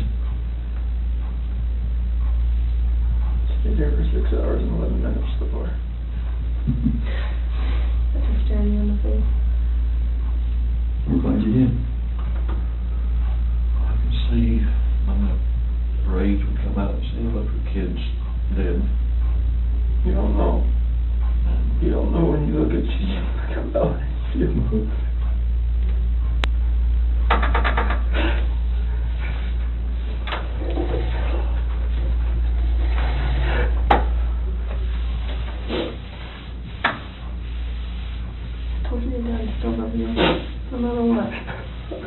the one that gets the wife.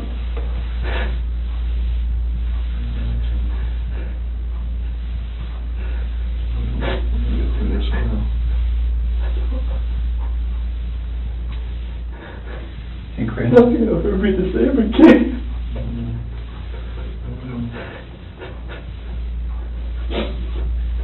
When you came in, was your wife on top of her right when you came in?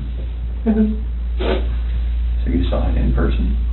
Because I saw the monitor, that's why I rushed in. So I went in there to talk to her again.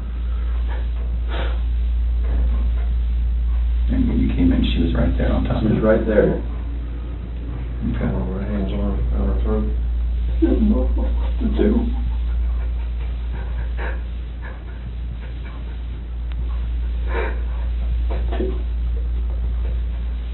Were you trying to save Cece? Already blew in the face. She wasn't moving. Her head sprang over left like that.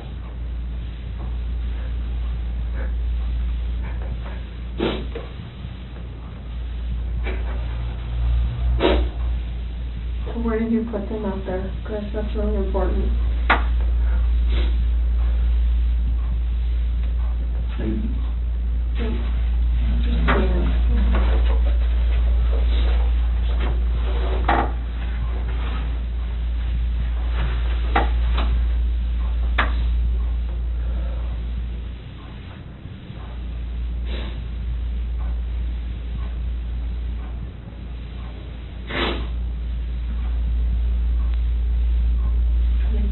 Something, or they under something, in something. I didn't know what else to do. I know, so tell me what you did. I know. I didn't know what else to do. I was so scared. I know. It's like, my wife just did this, and I just did that. What do I do? Right. Anything that I would do from there was just going to be just insensitive and just a horrible thing. You were in a tough spot. I mean, what can you do, right? Sometimes your body just kind of takes over and...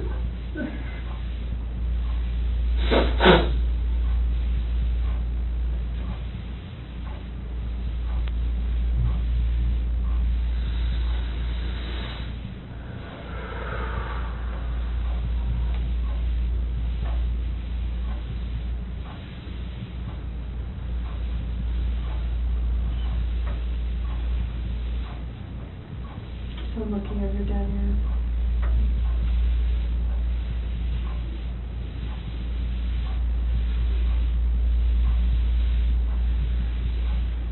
Can you show us?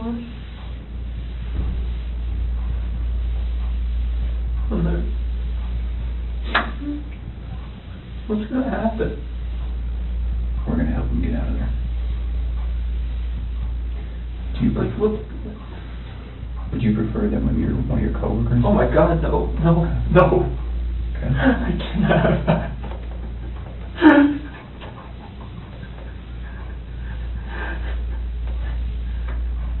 We're afraid of You said that you're about to become a good man. They're going to see this. You're like, what the fuck did you do, Chris? Like, what? Like, why didn't you just go to college to begin with?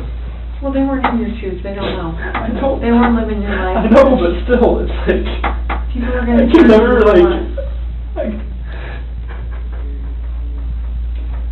We'll just go little steps at a time. How about that? I can't have anybody show you out there, anybody, no coworkers, please. Okay. I mean, they're just going to form their own opinions anyways once they figure everything out anyway. We'll just take little steps tonight then. How about that? Yeah. Do you have to have any of them with you? No? No. We prefer you. Can you and me and Tammy and Ronnie get in the car and just drive out there? Just general direction. You just point it? Take it from there. Chris, I know they're gone, but they're still your babies, and you're still their dad. And you don't want them out there. I don't want them out there. And you don't want someone else to find them out there. You don't, I promise you.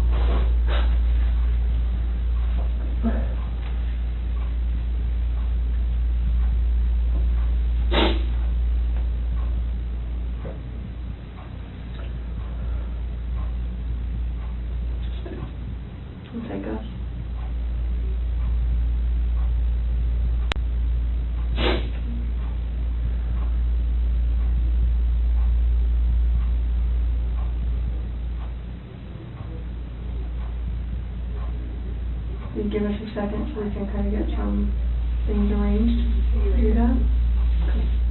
Ronnie, do you mind staying in here with him? Okay.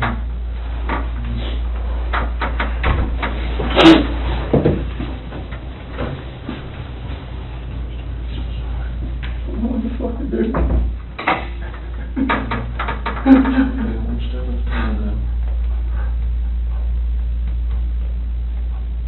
This is just fucking horrible.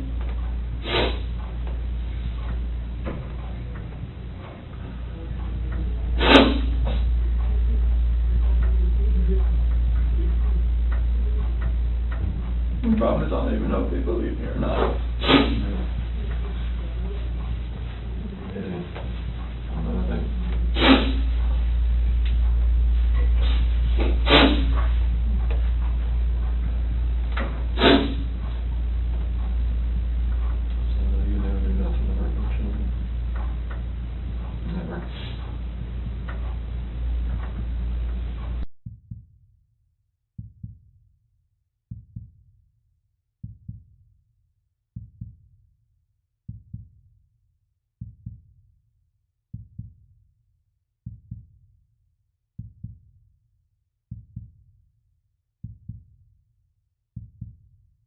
Yeah. I have to text my daughter after I go to my house before my wife finds out. This ain't gonna be on the news anytime soon, or is it? No, not tonight. I can't imagine it's not now. I mean, I don't really have much say in that, but I can't see that. Do you want me to take you out to the lobby and you can go to the bathroom and then text your wife and stuff, talk to them? You might want to go outside. Yeah, I'm gonna go outside. Just watch the press people around. Yeah, I'll see them out there while I go. You want to take your water with you? Yeah. We're going to try to do our best to make sure that we don't stand to gain anything by broadcasting any of this. That's not what law enforcement is ever really about. So we're going to try our best to handle that as discreetly as possible, but they're pretty good at what they do too. So I'm not from around here neither, are you? I've only been here a few years. Okay. Yeah. Go find a lawyer or something for not a public defender, but somebody else. We can talk We'll talk about that later. Yeah. Get your phone. You got it. Okay. Let's go this way. All right, we'll stop.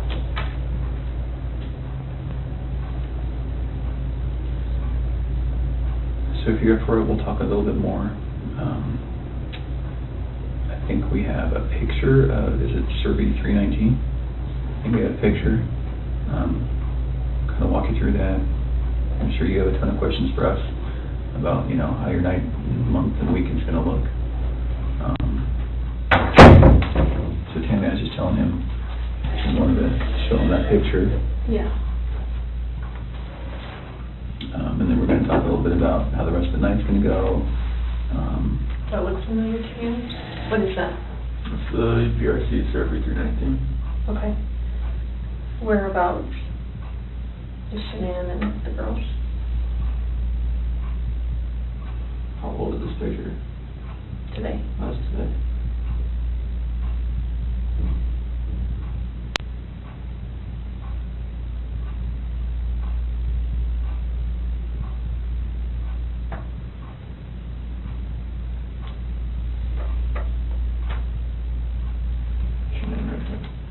Okay, can you mark it for me?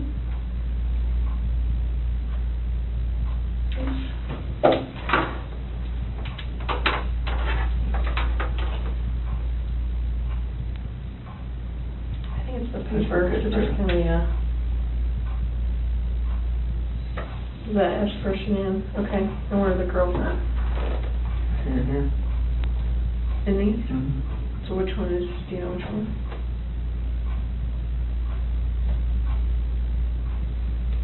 Are they in the tanks? Can somebody who doesn't know what they're doing open those? Okay, it's easy to open them. What's in the tanks? It's a mixture of oil and water.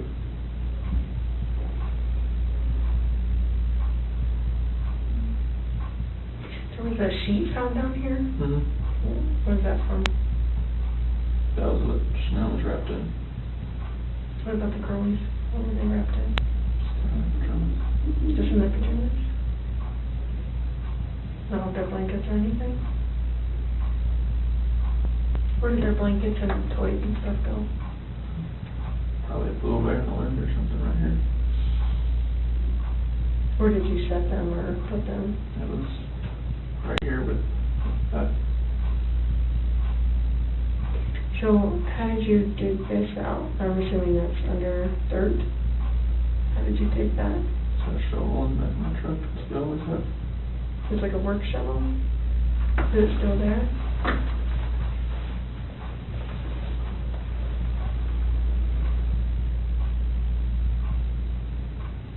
How was Shanann dressed? Shirt and underwear.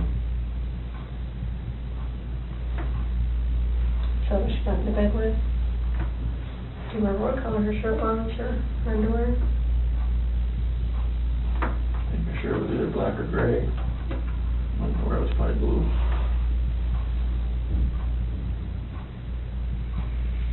How much time passed, do you think, from the time that she was back in the bed until you put them in the truck?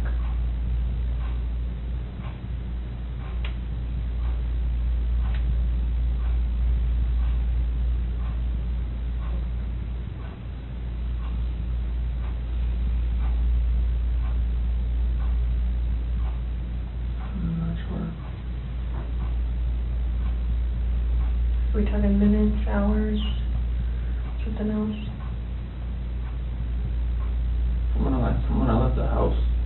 No, like from when you got her in the bed to when you put them in the truck. How long a time was that?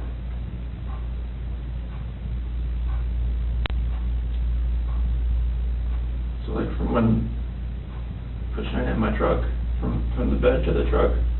Yeah, from your master bed to the truck, yeah. Minutes. Okay. Because you talked about covering her up or something. Yeah. And the sheet.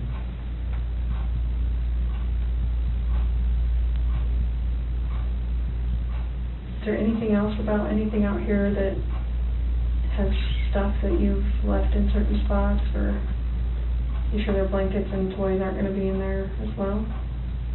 Not because it was right here with that sheet.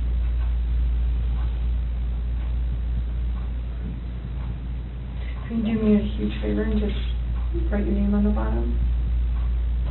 Just so I know that we didn't make those marks. I'm just going to write the date on it, okay? 8/15/18 at 5:56. Was your wife wearing any shorts or pants or anything, just underwear? Okay. Do you remember what they look like? Blue. Okay. And the girls, do you remember what their pajamas were? They're both nightgowns. Okay. Celeste, I think, was that pink one with the like birds on it. Okay. I think Bella's was there had a unicorn or believe on it or something. Okay. So it sounds like, it feels like to me, now we know pretty well how to go get them. Is there anything else we need to know?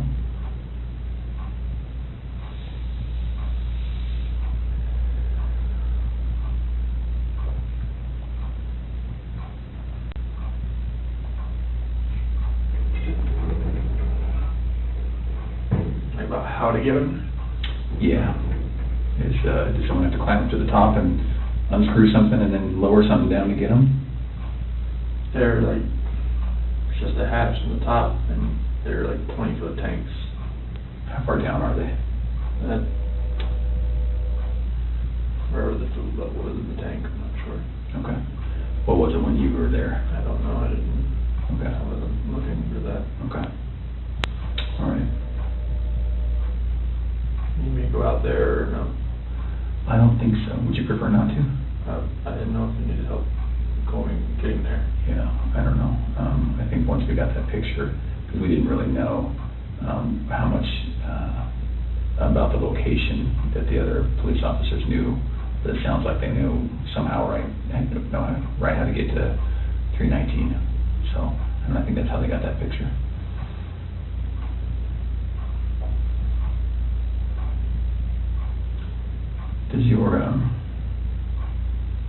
Does your nanny cam, do you have nanny cam, right?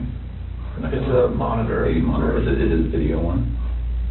It's like it cycles back and forth. Between what? Bella and Cece's room. Oh, okay. Okay. Is there any chance it records? No? Okay. I'm just wondering, what do you think ultimately made Shanann snap? Just knowing that I had an affair, and she knew. She just needed me to admit it, and I wouldn't admit it. Yeah. Okay. So we just started talking about, I asked him if there's any chance that the nanny cam could have recorded Shanann doing what she did. And then we were just getting into, what Chris thinks about why she snapped. He's just saying, distress from knowing about the other girl. Knowing, but she didn't really know, right? I mean, In her heart, she knew. She just wanted me to admit it.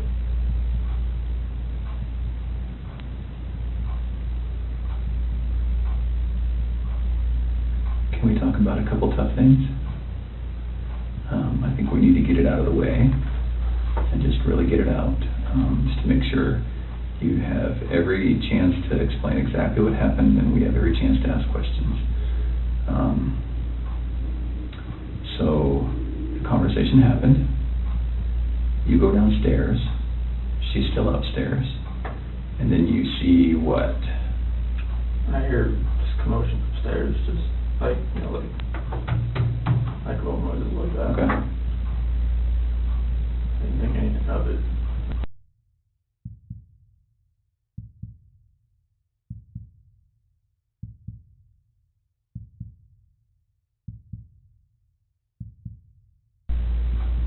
So I go back up and just talk to her again, maybe real fast.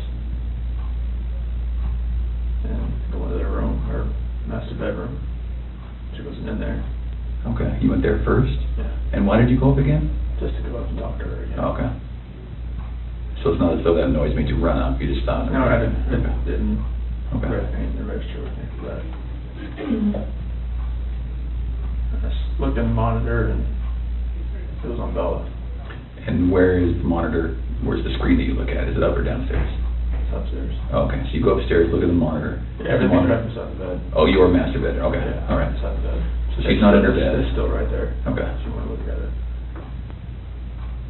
And it was on Bella. Her covers were pulled back. She was just sprawled out laying there.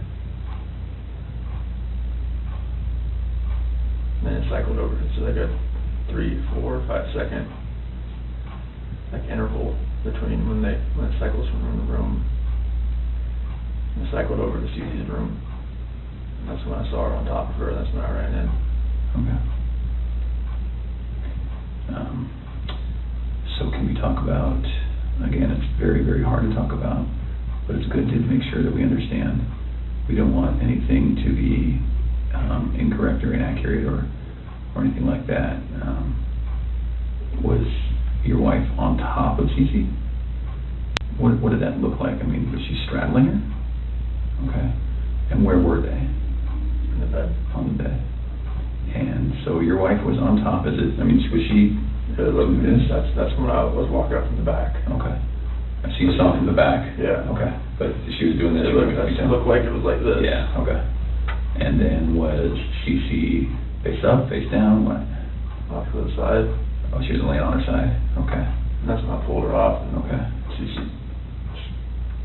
was limp and she was blue. Okay. There was no movement at all. Oh, she was limp and blue, or limping and blue? Limp and limp and blue. Okay. It's like her body was like. Right. You pick her arm up and it Sure. just falls. Okay. And then what happened? I looked at her and I just got on top of her and. You got on top of Shanann? Did the same thing. Okay. Did you have to knock her down? No. She was already on the ground? I just pulled her off on the bed. And oh, kind of one movement? Yeah. Okay. So it's not as though you I didn't pulled her off? No. Like I went up. pulled her down and did that. I didn't know. I lost it. Sure. So Shanann was laying on the ground? On the bed. On the bed? Yeah, like when she was on top of the seat, I saw what was happening. I pulled her, went down. I was on the bed. How big was the bed?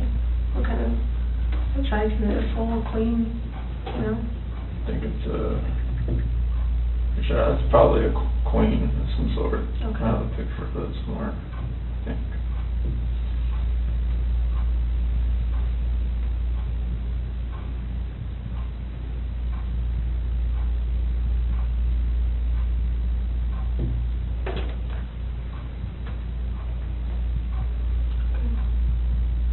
So where was Celeste? In the She was all the way up to the top. To the top? Yeah. And I went in and pulled Shanann down. It was crossways. Like, So she was laying this way. That's how it was.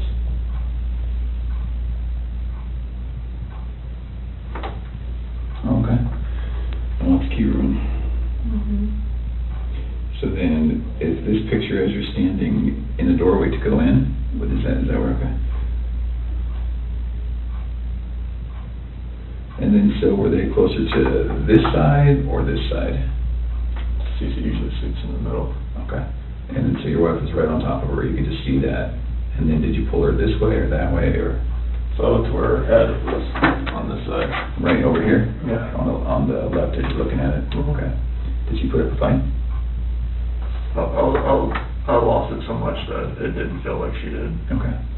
You're a pretty strong dude. Was she yelling? Was she screaming? Was she talking? Was she scratching you? Nothing? I didn't even feel, I just felt such anger that nothing, I didn't feel anything. Okay.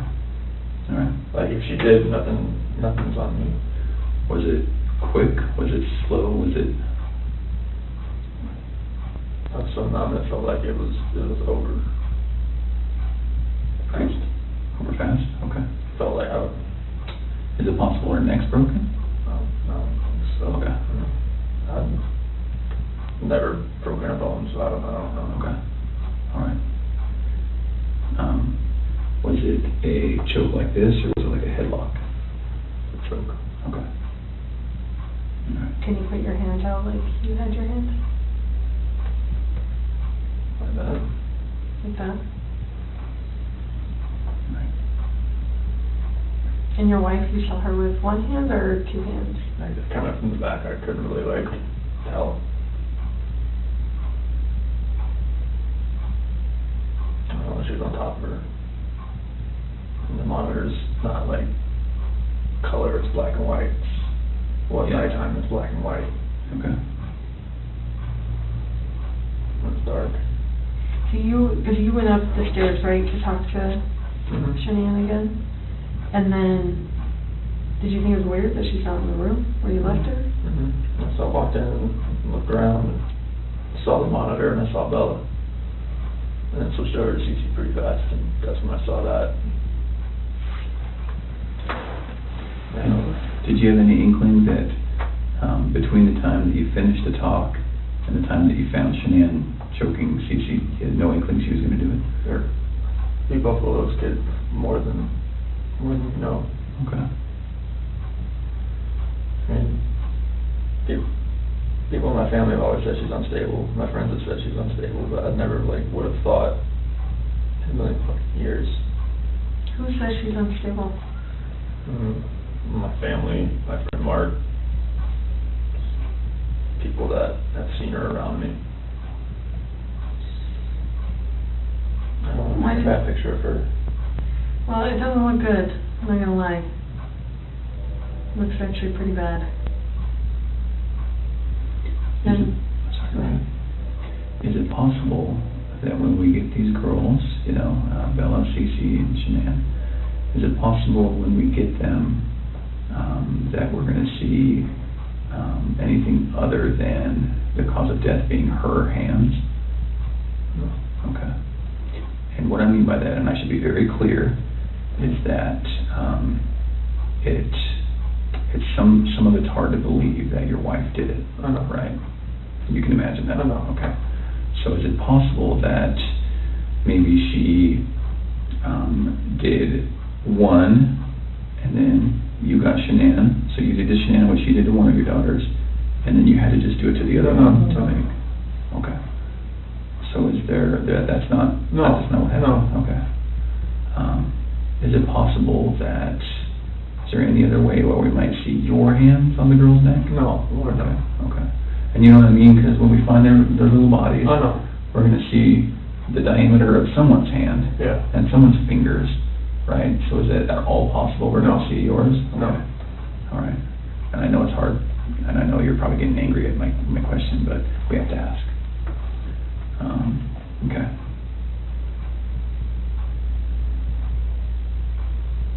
What do you think of that, Chris? Let my family down. Let my dad down, let my mom, sister, nephew, nieces, friends, co-workers. Everybody.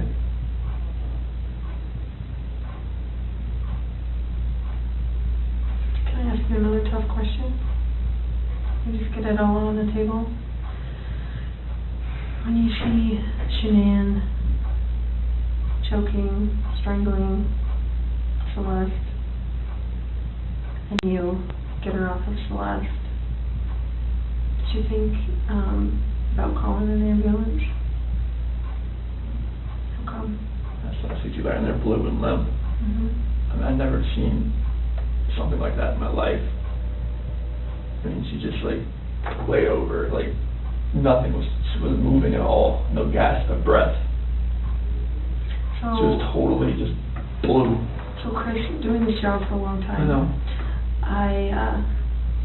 I know a lot about psychology and as far as like what people are thinking, and most parents will never even want to fathom that their kid is dead. Even if their kid's stiff, blue in bed, I mean stiff like been dead all night, they still call an ambulance to see if someone can revive their child. And when the ambulance gets there and they're like, gosh, their kid's been dead all night, like there's nothing we can do. The parents are like, why are you not doing something? What are you talking about? So that's what we're used to. So that's why I want you to explain to me like what was going on in your head and The rage I felt for what she did, it just took over.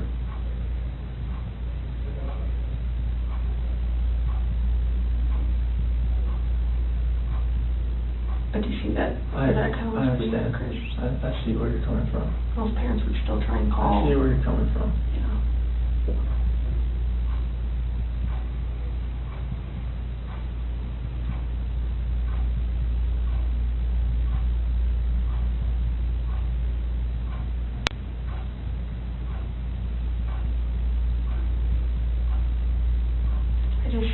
I would hate for Shanann to get a bad rap if she didn't have anything to do with it. You know, it's not fair. I know. It's not fair. Like, enough bad stuff has happened. I know. Like, we need to stop the bad stuff from happening. So, do you want to tell us the truth? That is the truth. Did not hurt this girl.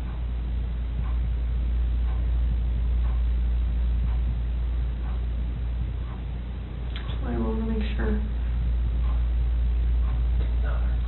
So you're good with the public knowing that Shanann killed her daughters? I did not hurt these girls. Are you okay with the public knowing that Shanann? Yes, because I did not hurt these girls.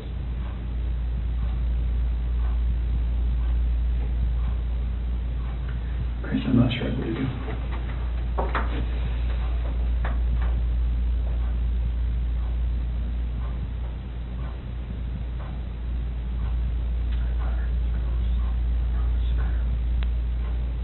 I don't think you meant to.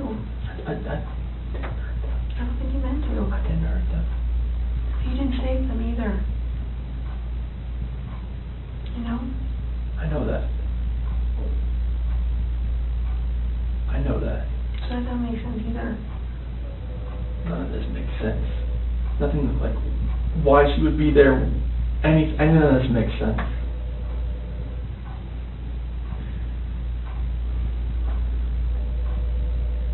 sure Shanann didn't catch you in Celeste? No, my God, no. Chris, you can imagine that we're pretty cynical in our jobs, right? And tonight we've had to talk a lot about a lot of things. And don't get mad, but what it looks like is that you found a new life, and the only way to get that new life was to get rid of the old life. And I think that you killed these girls before their mom came home, and then killed Shanann. And that's what we're kind of left, that's what we have to believe, because it just doesn't make sense. I mean, to her point, if I walked in and my kid was decapitated, I'd call an ambulance, right? So knowing there's no hope. It just doesn't make sense. It just doesn't add up. So either you're this monster who says, I just want this young, hot girlfriend, so I'm going to kill everyone and hope it works out, or something. So I think we're very, very close to the truth, but not quite there yet.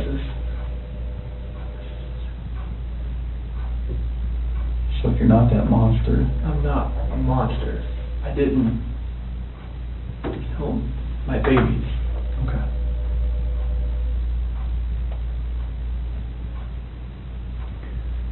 So,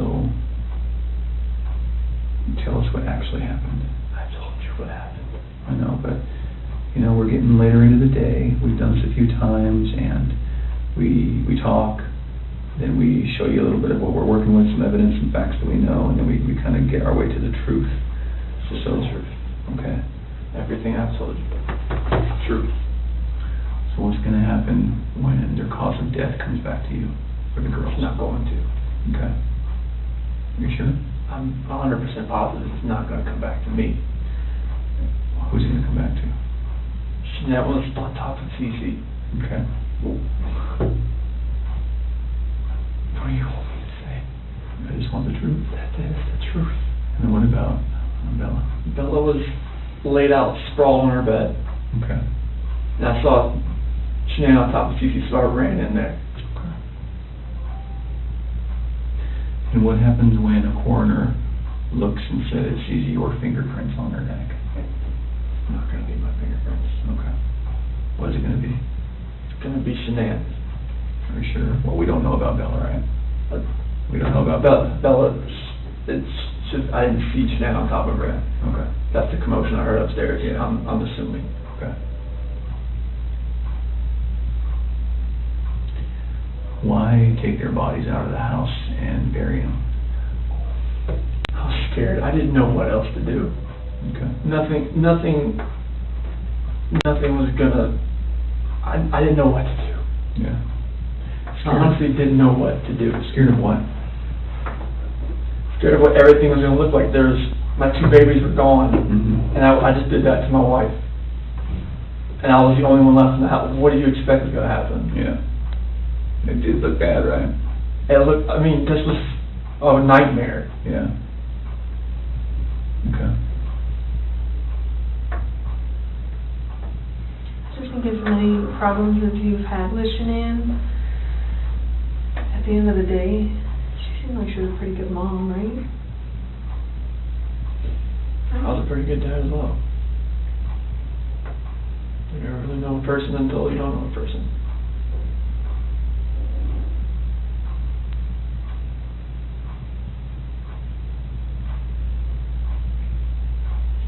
I just would hate for someone who can't defend themselves, like Shanann and Bella and Celeste. Like, I mean, if you're not being truthful about who took their lives, like, that's on them too. And you don't want to do that to them. I'm not doing that to them. I'm just saying, I mean... No, I'm not doing that to them.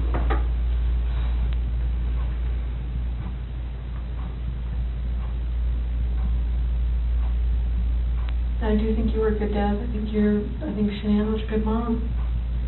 I think you guys were doing everything you could possibly do for those girls. I mean, look at them. Why didn't you put Shanann in the tanks?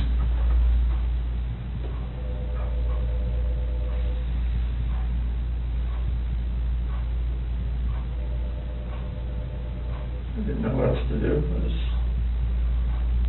How far down is she? I don't know, like 2 feet maybe. How long did it take you to dig that? No. Give me an idea. 20, 30 minutes. Does anyone ever like go up this ladder and like look in tanks? So how are you gonna avoid that? Or is it you that does that? Anybody that goes to the location. How often is that done, that those tanks are checked?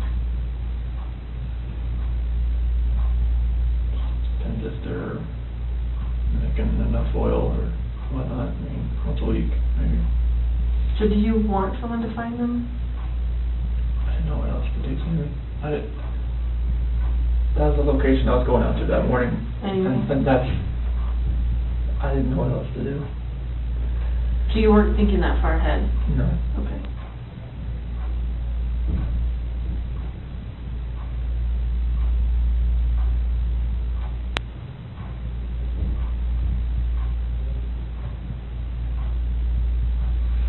Yesterday when you were talking, and again, this is before we kind of got to this moment today, you mentioned that we were talking, you said, I don't know where they are, and then you said something along the lines of, whatever happened to them, this act of pure evil. What did that mean? This is the evil that I saw when I walked behind Shanann and she was on top of CC. And then I felt evil for what I did to Shanann. Okay.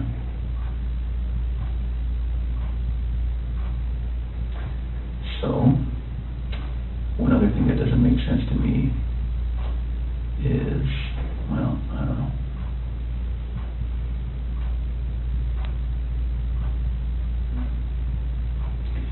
Can you walk me through again, when you walked in, what did she look like?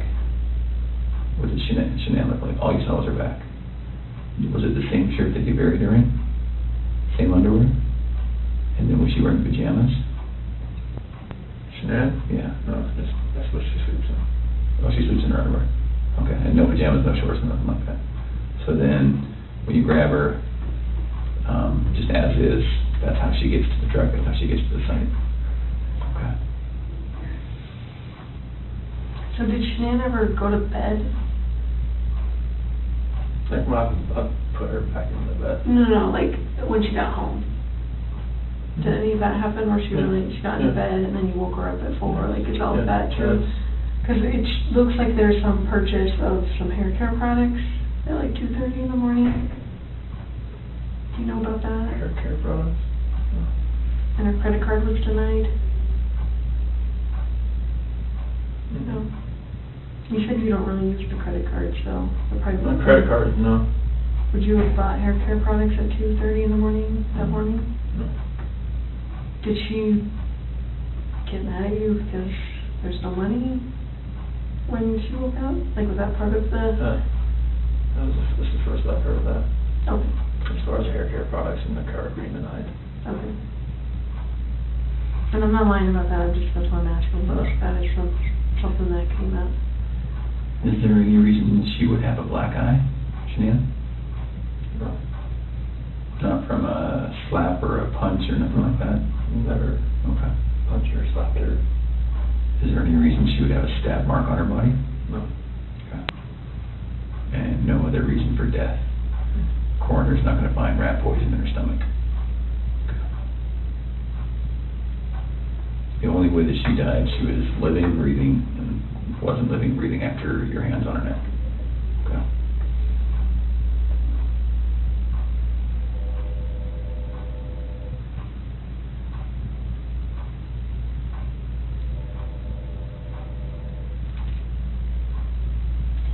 What were you talking to Nikki about before your wife got home?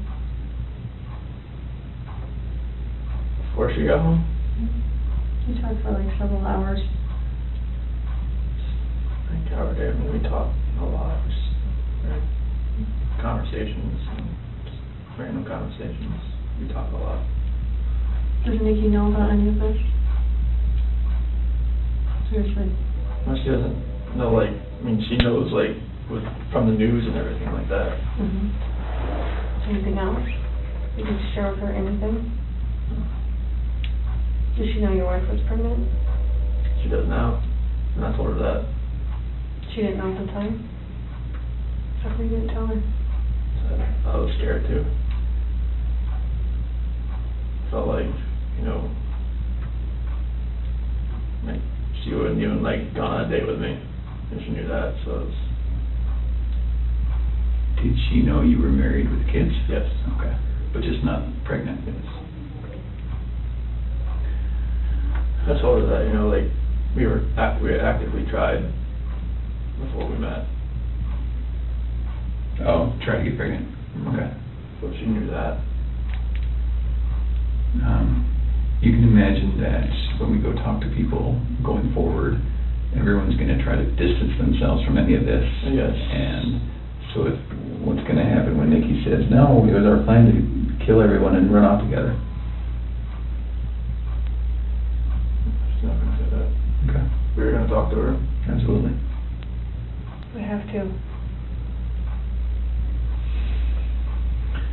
So can we get ahead of that for you? Can we get all of that out right now? I mean, so are you sure she's not going to say, oh, I kind of knew he was going to kill him? No. She's not going to say that? No. Okay.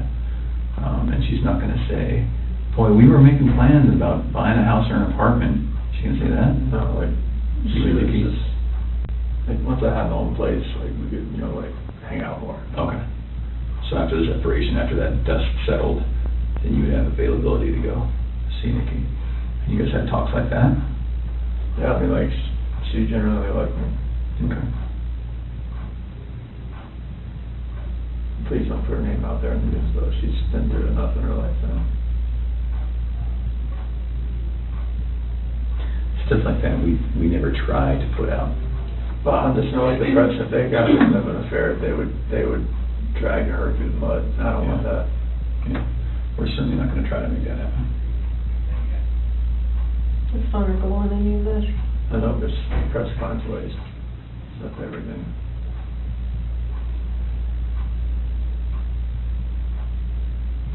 So what do you think about everything now?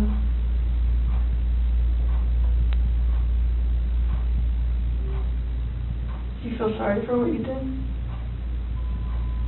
I wish I wouldn't have lost control and got on top of Shannon and did that. And then did that. What?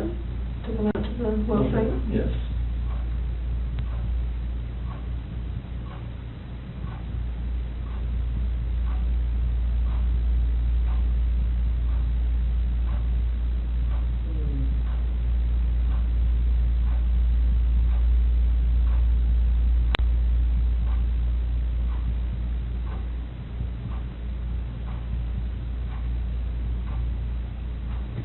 So after we look at their bodies, we're going to have a lot more questions.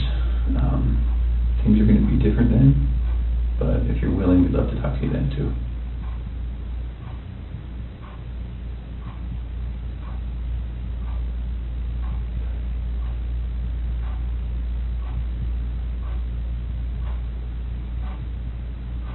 You did really good today, Chris.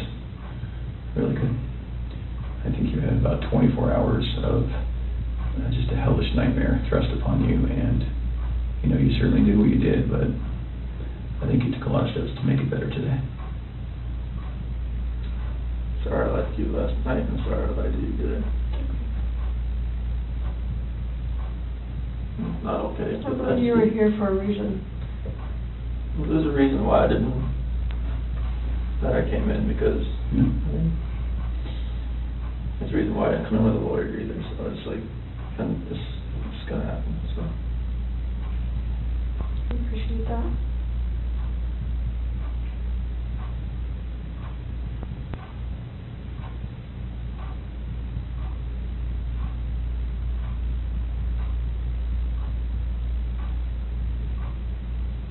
You know, eventually they were gonna find them out there.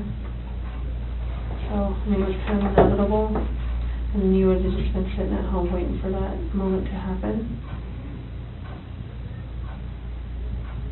And then what? Then what does it look like? It looks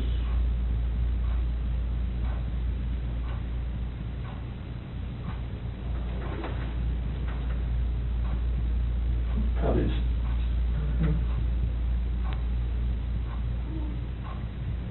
But there's many people that say that you're an amazing guy and you would never do anything bad and has never lost your temper, and you know, all those people that say that about you, there's just as many that would say that about Shanann.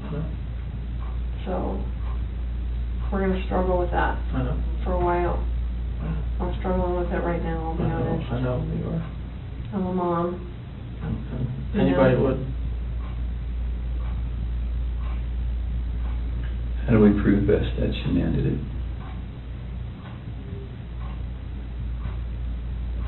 Examine the body, I guess. That's the only thing. We're gonna see her hand marks. The hand marks are not there. Okay. But there are going to be hand marks? Like they weren't smothered, do you think? They shouldn't have been smothered, no.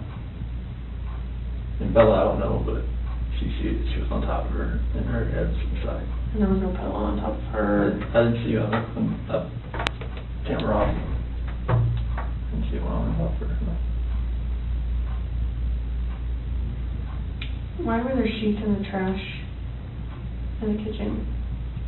Because those are the same ones out there. I didn't know what else to do. I knew eventually this was going to, you're going to find Shanann. I mean, because... So is she still wrapped in the sheet down in here? It was just laying off to the side. Or maybe the wind took it. So it's right here now? Yeah. It was just next to the side? Yeah. Like you didn't even try and hide that? I was so scared, I didn't know what to do. Did someone come up on you or something? No, I mean... Were you afraid they were going to start showing up? I knew they were on their way out there, but I mean, it's a long way out there. So I know, and before I forget, I know that they collected a lot of electronics out of your house, like routers and that kind of stuff. Like that's not going to show that she was using her phone like at a time that you said she was strangling the kids or something, right? Okay. What is the password to like all the electronics in your house? I know there was an iPad. iPad should be 2385. 2385. There's not one for the Apple Watches, is there? Should be 2385. Is that for yours too? 3387.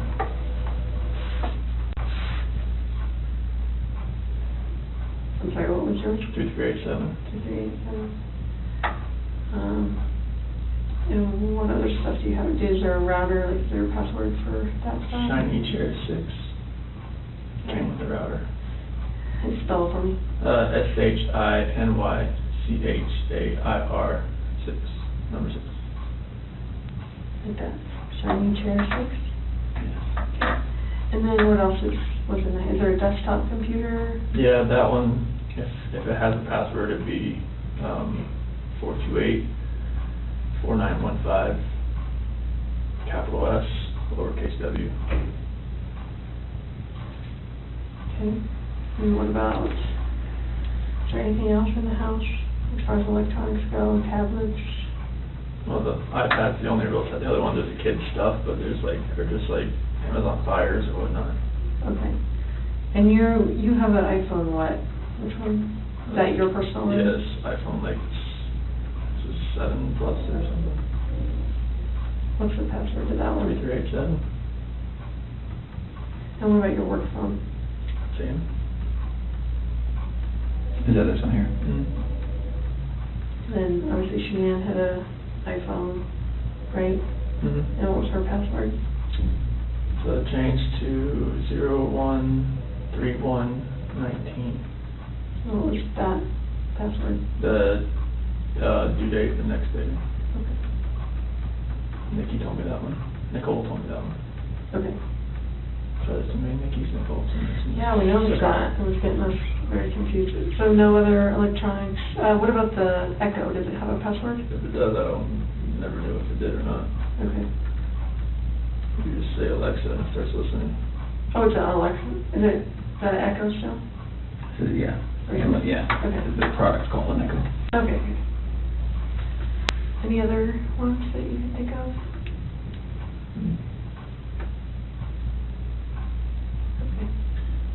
Where do you guys bank? Chase in USA. Which one was the, when you went out to dinner with Nikki? Chase. That was Chase. And USAA, is that mortgage, is that bank, is that both? Chase is our mortgage lender. Okay. Do you have checking through them too, right? Yes. What do you guys use USAA for? We use that to pay mortgage too, but okay. It's just another, she had that before she met me. Okay.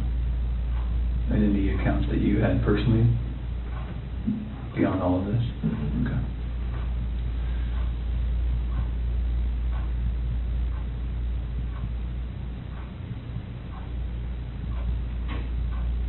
I was going to ask you, like, to solve it.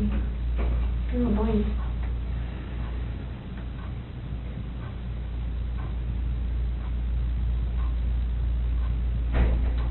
Oh, the security system.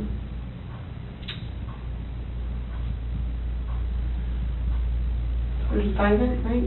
Vivint, yeah. Vivint. It's either going to be 3387 or 2385. One of the two. And the passcode, like is Mustang for if you ever have to talk to them. Verbal passcode.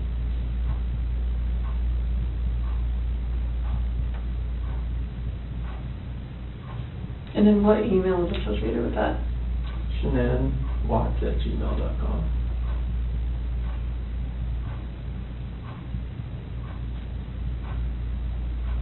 Do you know her Gmail password? Could be that 428-1915. It's just any of her, if most of her passwords are that. Okay. Amazon, everything. And what is that? Is a phone number you said? Yeah. What phone number is that? Her ex-husband's mom. Okay, that's weird. You stick with the password. She just remembers it? Or she's had it that long? They were really good friends. Oh, okay. So she just kept it.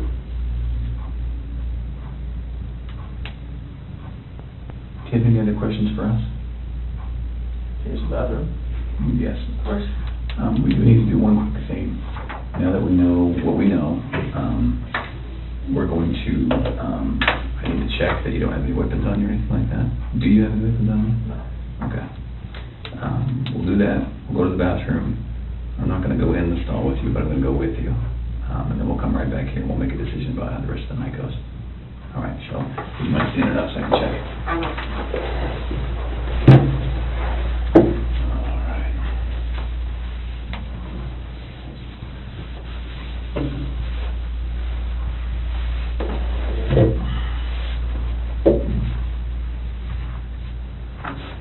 All right, let's go to the bathroom. Okay, so leave this in there? Yes, please.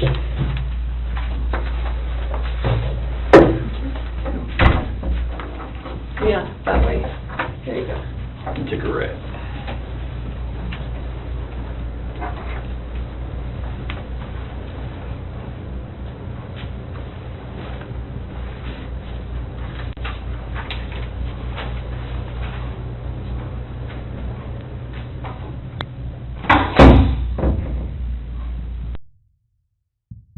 I'm going to take it with me for now, though.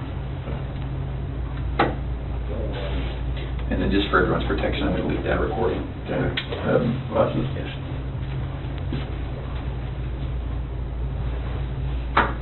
What's that?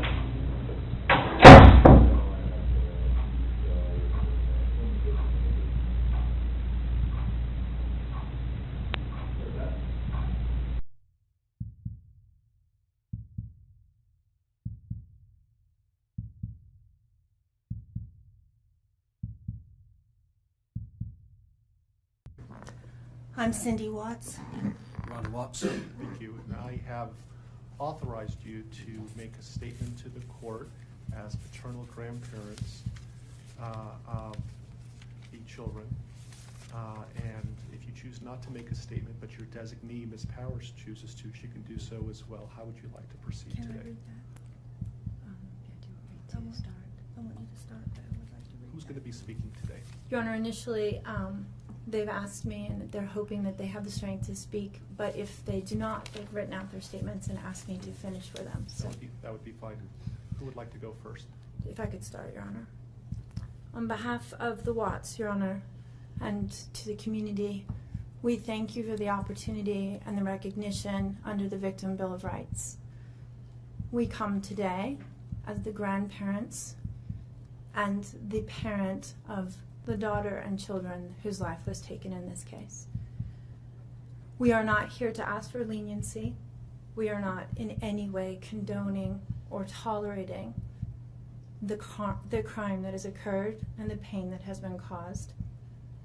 We join in our daughter-in-law and grandchildren's family in saying this should never have happened. This is not condonable.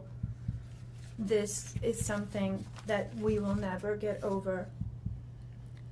We appreciate the consideration that everyone has paid, most especially the families that have lost everyone. We appreciate that they begged for Christopher's life. We agree and echo what they have said, that it is not his place to take anyone's life, nor would it be our place as a community to take his life. So we thank you for the opportunity and for every consideration and effort that's been put out. The prosecution in this case has in fact respected the Victim Bill of Rights. They took the time to explain that the information that my clients had at the time that they were interviewed was not correct. They were misinformed. They were searching for answers. They were not intending to cause any pain to anyone, and they appreciate that the prosecution answered their questions and gave them the time and the respect and the consideration so that they could tell this court and everyone in this community that the interview content was not their message, that they accept that their son has done this, that they accept that he chose to plead guilty, that he sought and requested their consent and agreement for a life sentence. They appreciate that he is given the opportunity to serve that life sentence. It is his responsibility, it is his sentence, and it is not enough to make up for what has done. We understand and we join the family in that we have questions. We don't know how such a thing could possibly happen, or that a man that was responsible for raising his children and protecting his wife would take the steps that he did, and that he would disregard their bodies and the love that he had for them and they had for him and everyone else, and take the gestures and put this community through the investigation and the discovery and the responsibility of bringing justice. We do not understand that. We do not think it was appropriate. We cannot begin to think that an explanation will ever justify it. My clients indicate that they understand that a full opportunity for a confession with all of the responsibility and accountability has not occurred. And they support the family and the request that that happen, if not today, at an appropriate time, in an appropriate manner, so that everyone can have peace, to understand to the best of their ability the details that they need and to have their questions answered. And by giving this opportunity of a life sentence, we hope that he embraces that moment. That had the death penalty been pursued, there would not have been an opportunity to be accountable and to give a full confession. And had the death penalty been sought, counsel would have fought for his life, the prosecutors would have been engaged in a multiple-year battle, the families would have been torn apart, this community would have had to subsidize it and endure it, and we have so much respect and gratefulness that that did not happen. We would strongly encourage Christopher Watts to give that full confession in the tone and in the timing that he thinks is appropriate with the guidance of his counsel. We feel that it would be appropriate and helpful to ease the pain and the suffering. But we also say we don't think that there's anything that he can say that will ever account for his behavior. There's nothing that can be done to cure the harm he has caused, and he has the responsibility to serve his sentence with dignity and with regard for everyone, and to spend every breath that he has left in an atonement for what he has done. Do you want to read it? If I could just have you state your name for the record. Cindy Watts. Thank you. My name is Cindy Watts. I am the grandmother of two beautiful granddaughters, Bella Marie, Celeste Catherine Watts. I am also the mother of Christopher Watts, who I will be directing most of my statement to. First, I'd like to begin by recognizing the absolute horror of this crime and acknowledging the devastating loss that both the Rusek family as well as our family have faced. Our families have been irreparably broken by the needless deaths of Shanann, Bella, Cece, and Nico. This is something we will never get over. We will always mourn the loss of our family, and in that we are united in our grief. I am still struggling to understand how and why this tragedy occurred. I may never be able to understand and accept it, but I pray for peace and healing for all of us. Now to my son Christopher. I have known you since the day you were born into this world. I have watched you grow from a quiet and sweet, curious child who Bella reminded me so much of, to a young man who worked hard in sports and later mechanics to achieve your goals. You are a good friend, brother, father, and son. We have loved you from the beginning, and we still love you now.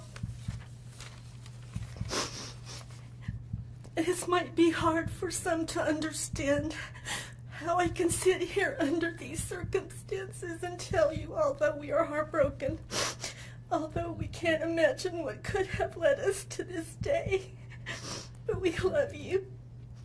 Maybe you can't believe it either. As the Lord said in Jeremiah 3:31, I have loved you with an everlasting love. Therefore, I have continued my faithfulness to you. And you, as your mother, Chris, I have always loved you, and I still do. I hate what has happened. Your father and sister and I are struggling to understand why. But we will remain faithful as your family, just as God remains faithful because of his unconditional love for us all. We love you, and we forgive you, son.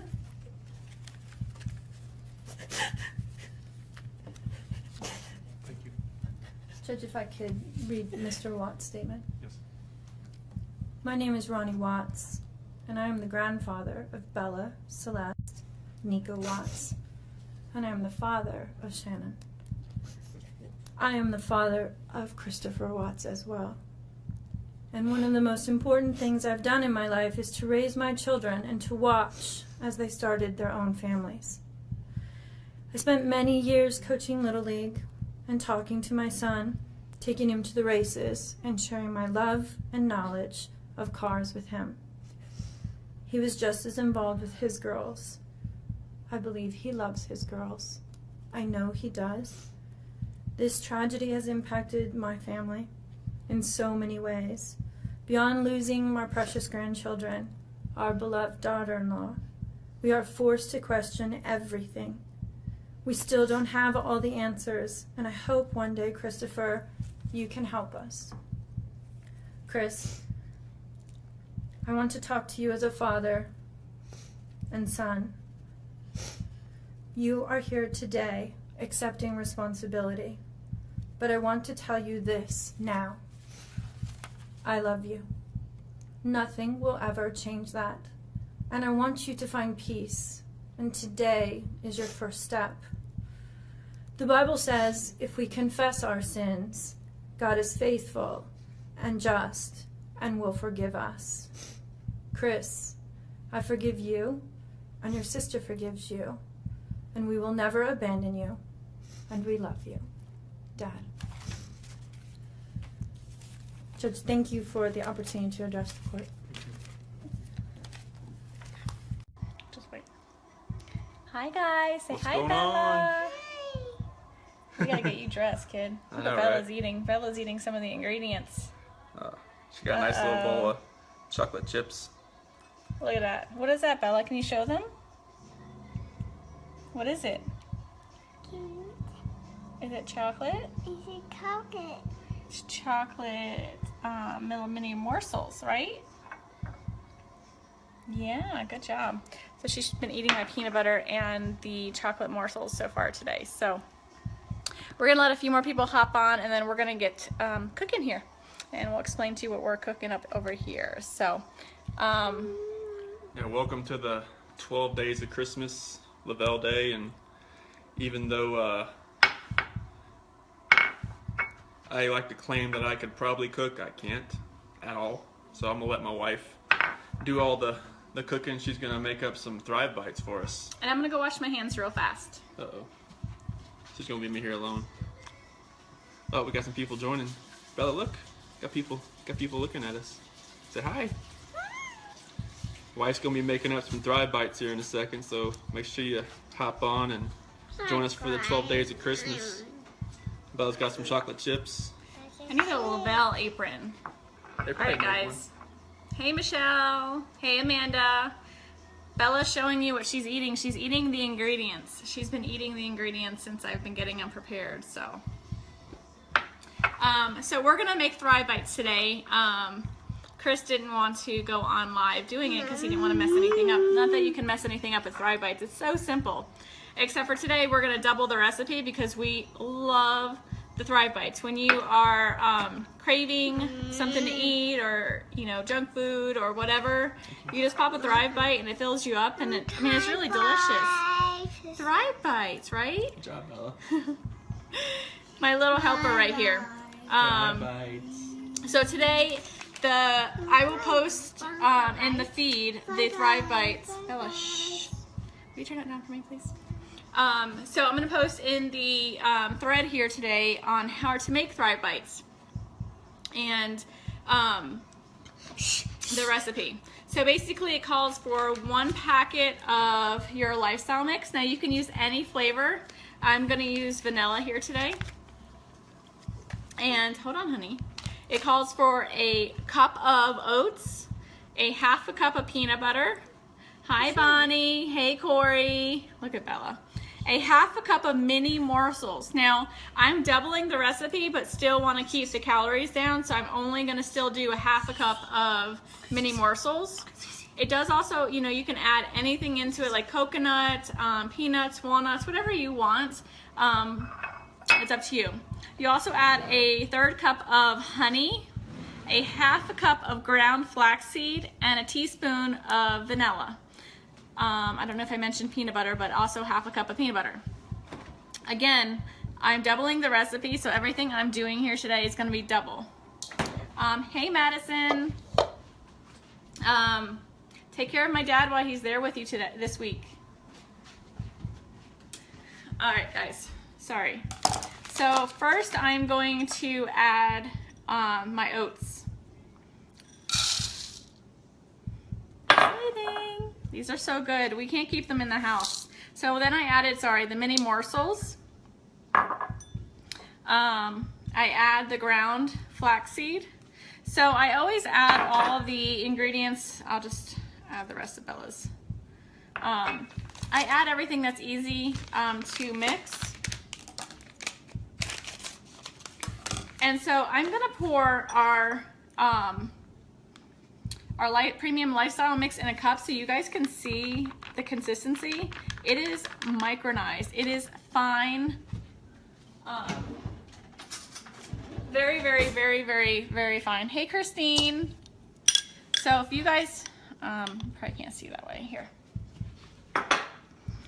So if you can see how finely micronized it is. I mean, literally it's thinner than flour. I don't know if you guys can see that really well. So, hey, Mandy. So the Thrive Premium Lifestyle Mix is so fine. I mean, it's very, very, very fine. Let me find the other one. So you add 2 of those because, like I said, I'm doubling the recipe. Hey, Sharon. And so now I just pretty much mix this.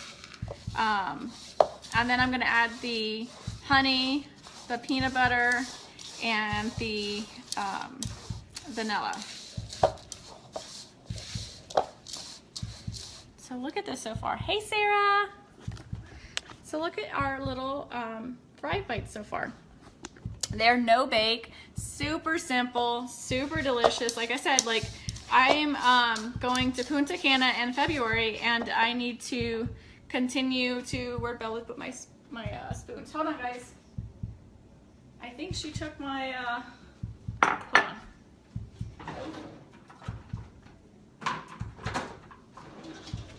All right, I got 2 more. So if you're like me, yes, Michelle, they're super delicious. So now I'm gonna add the honey. So I'm going to Punta Cana in February, and as much as I want to get into the gym, and I'm working on trying to find the time between work, you know, being a stay-at-home mom with the 2 girls, life and everything, it's really hard to get into. I just added the vanilla, sorry. It's really hard to get myself into the gym as much as I really want to. I've been doing some kind of like mini workouts at the house, like squatting and things like that, but it's hard for me to get to the gym. And being a stay-at-home mom during the day and working overnight shifts, you tend to snack a lot because you're always around food, and you know, whatever happens, you know, the kids are eating snacks, you jump on snacks. So this is my way of making my own snack, that instead of me grabbing a fruit roll-up or a bag of chips or any of that stuff, I just grab one of these, and I've made my own for the kids too. So they have their own little protein bites Bella loves. So now that all my ingredients are in here, I'm just going to mix it up really good. And as you guys know, messing with peanut butter, it's fun. So, sorry, I don't like a mess when I'm cooking.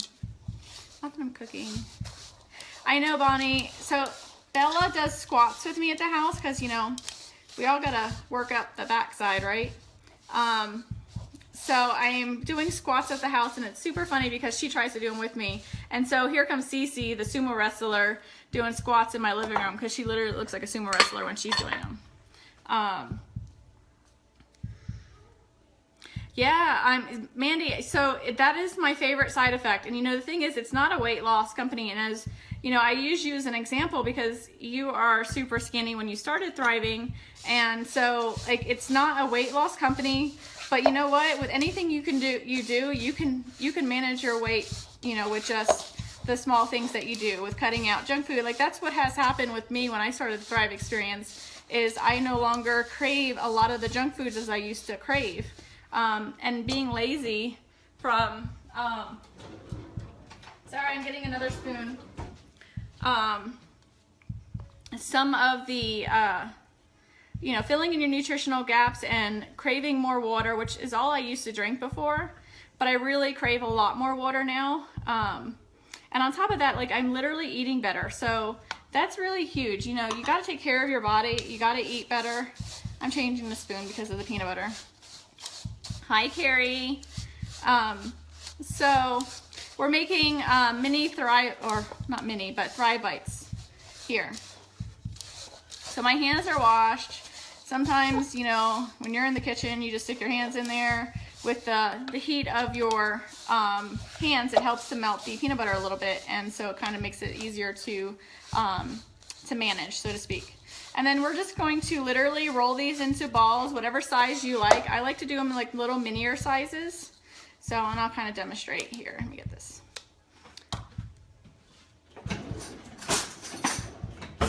So, get your hands dirty.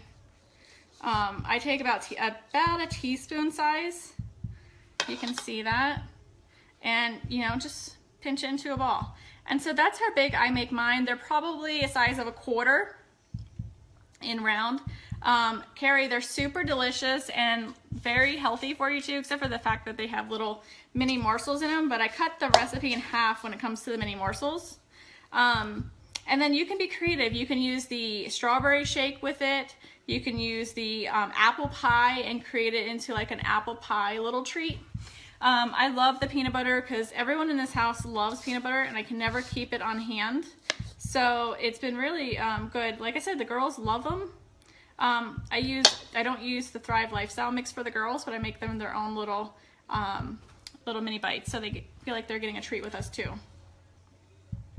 Yes, Mandy. So these are so, like, honestly, they're really good too. But yeah, and you can do whatever you want with them. You can add anything. I'm not a coconut person, so I don't add coconut to mine, but you can add chunky peanut butter. You can add anything, you know, that you want. Stick them in the fridge, let them chill, and put them in a little container, and then you're good to go. Grab and go. How many spoons are you required? Listen. I use like one sometimes, but like it's sticky, and you know, usually I just use my hands a lot. Of course they're clean, but you know, I'm trying to be, you know, proper, like professional TV cook, you know. I don't qualify though. So, give me 1 second. They're really good. You guys really have to try them. I will post them in the thread here. I am down 28 pounds since I started the Thrive Experience, and going to Punta Cana in February, I'd like to be down another, you know, a good 5 to 10 pounds.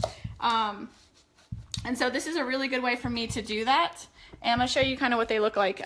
I'm sure some of you have made some protein bites before. So it's super simple, you guys. Have fun with it. Bella was helping me out, but Chris took her away so she wouldn't talk on the video.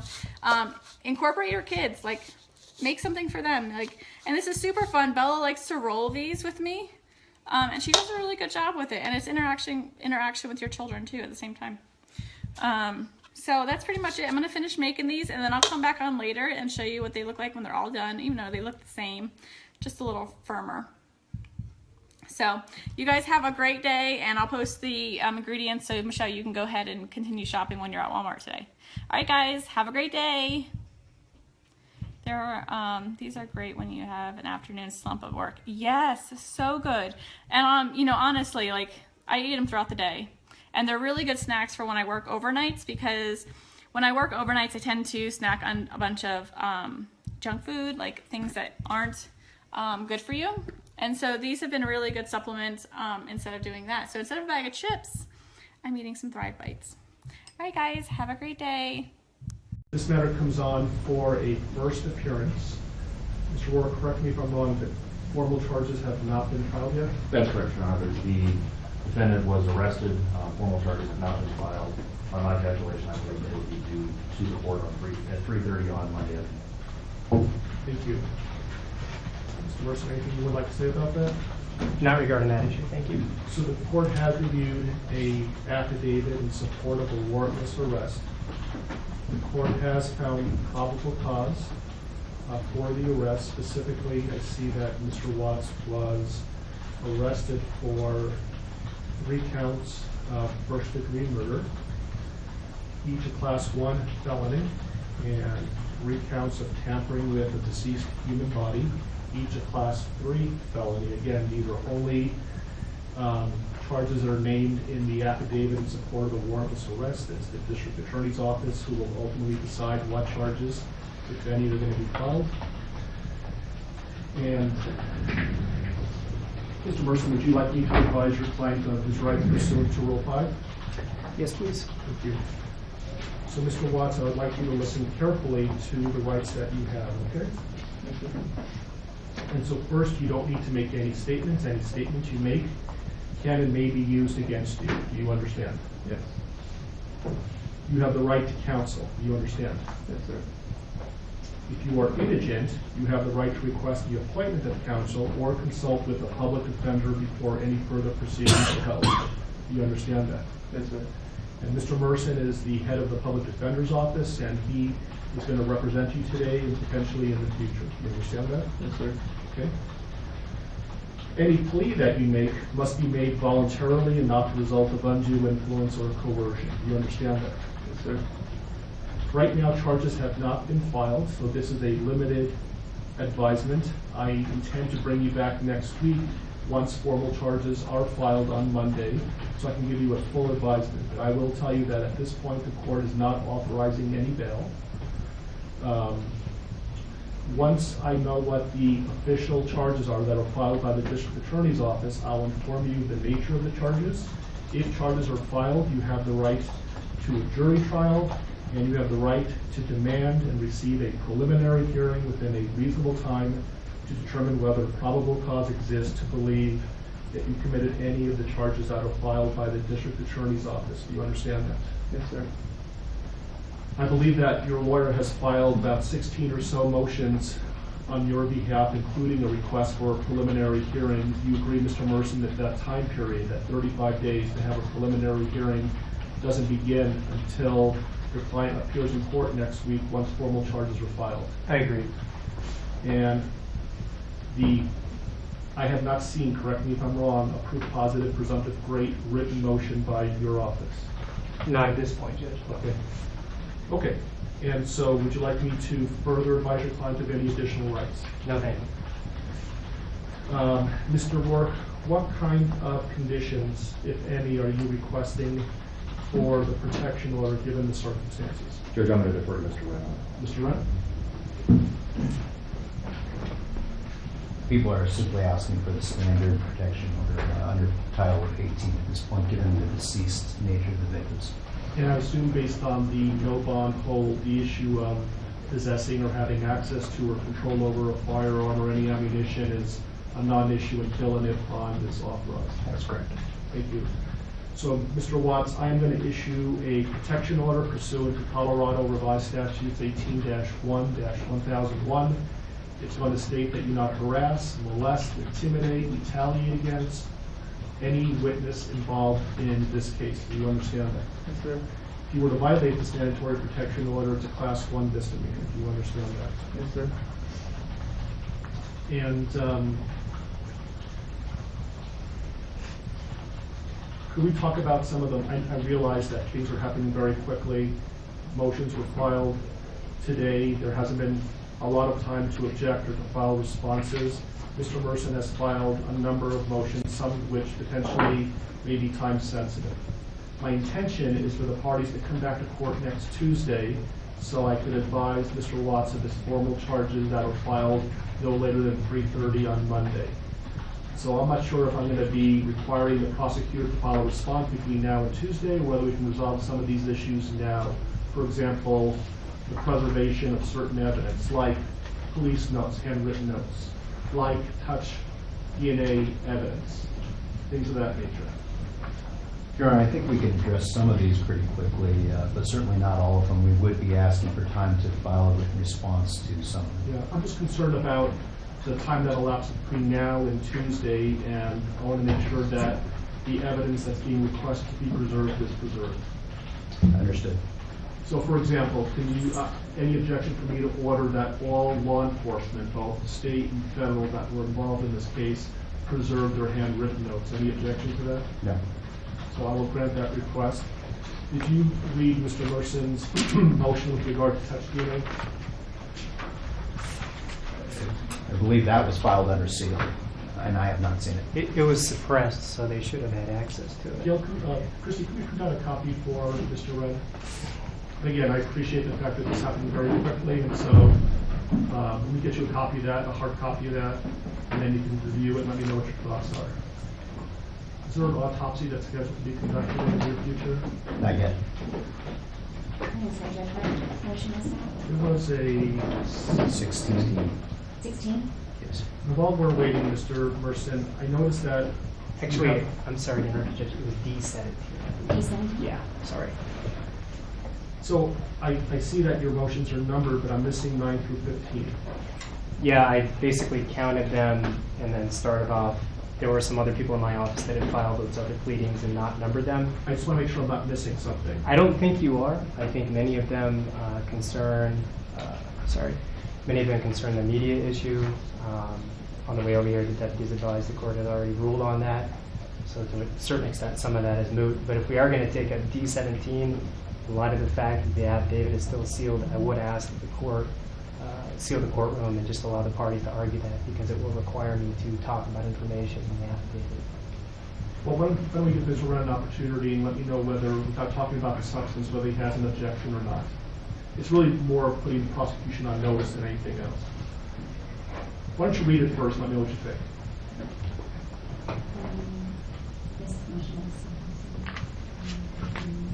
You can give it to the prosecution.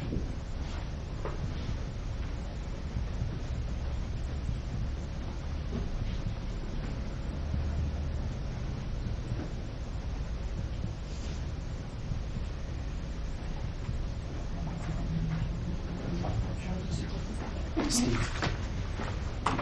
Extra. I might. It was one of the. So, I did add the house to this. So the D-17 will have the house on it as well. And that's the gist of it. At this point, I'm concerned about whether or not it's not. It's been released by law enforcement. Okay. When was that? Late last night. Okay. All right.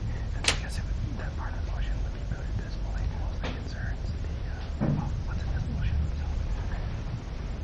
If I could take a moment to read. Yes. Mr. Mercer, anything associated with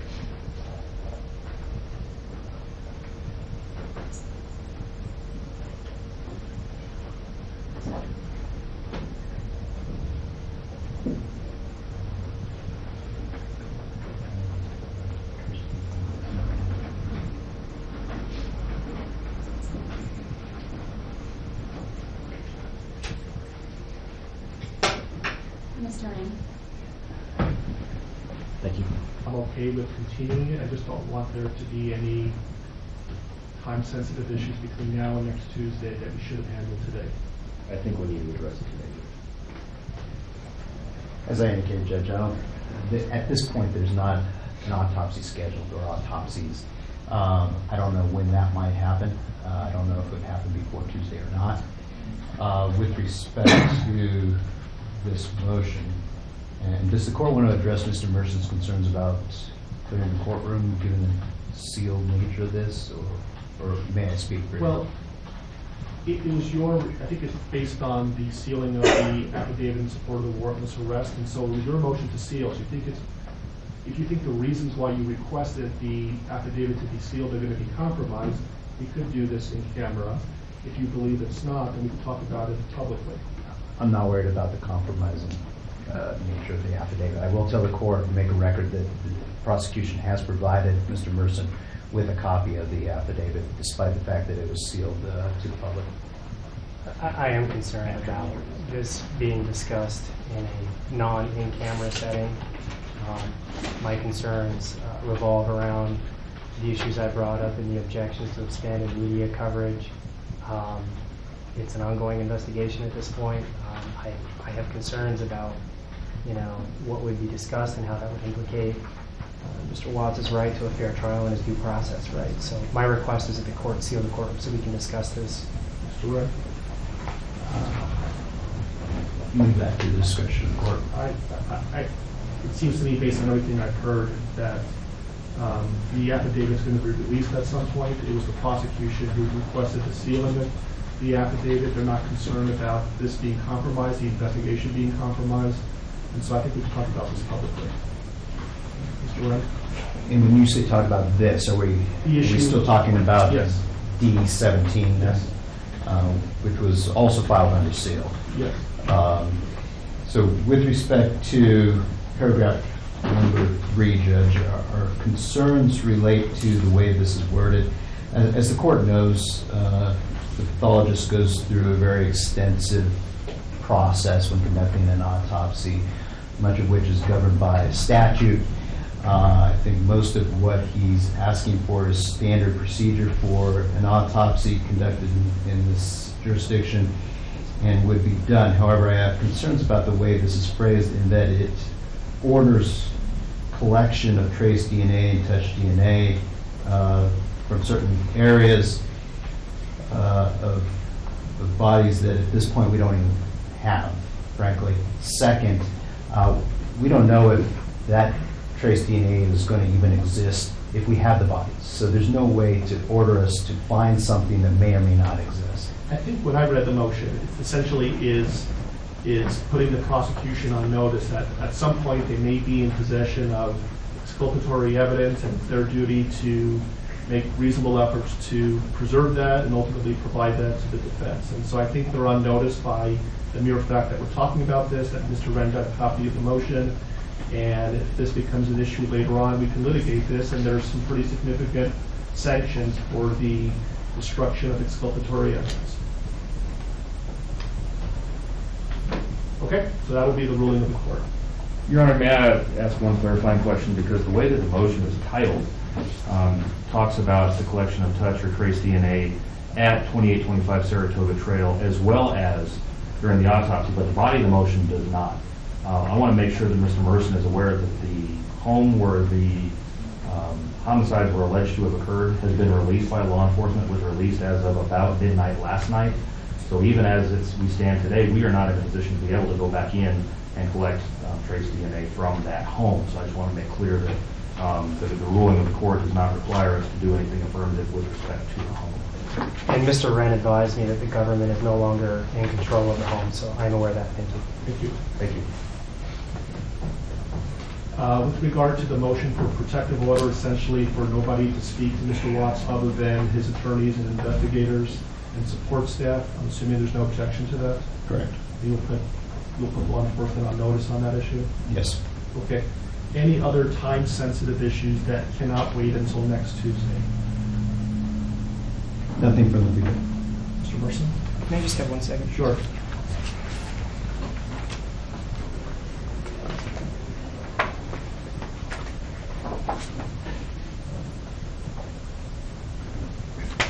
Nothing further. Thanks, Judge. Okay, and I would just respectfully ask that if you file anything between now and next Tuesday, certainly into the future, if you could advise your office of this, if there's more than one lawyer working on it, please number every pleading that's filed, and for the prosecution as well, maybe you can use letters, and that way I know that I'm not missing something. That would be wonderful. Yes. Okay, so we'll see. Let's pick a time next Tuesday. I know everybody's really busy. I just had some time open up, and so what's a convenient time for everybody to be here? I'm also going to be asking if there's victim rights compliance today and see if there's a more convenient time for whoever the victim rights representative is.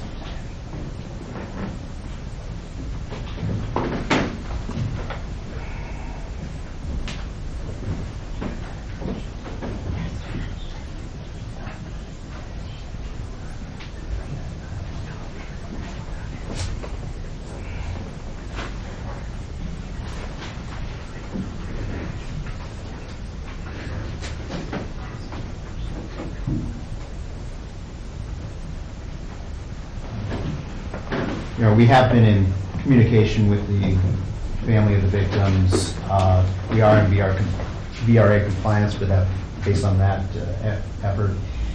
At this point, we don't have any specific times that are good or bad for the family, but we will certainly contact them as soon as we leave and clarify their availability for next Tuesday.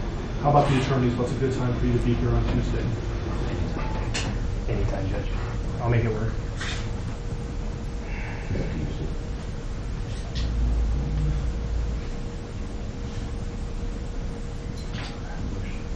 The motion's hearing in Division 12 at 2 o'clock. That'll probably last an hour. Otherwise, I'm free. About 10 o'clock. That's fine. Okay. So the plan is next Tuesday, 10 o'clock, we're going to know whether the prosecution filed formal charges or not, and the deadline for that would be Monday at 3:30. I will give Mr. Watts a more detailed advisement, and then we'll decide what the next step is going to be. Does that work for everybody? Yeah, one more thing. Yes. I would just ask the court order that the prosecution give the defense notice as to if an autopsy is to be scheduled, when that is scheduled, so that we can file the appropriate motions. I think you can appreciate why we would want notice of that. Yes. Any objection to that?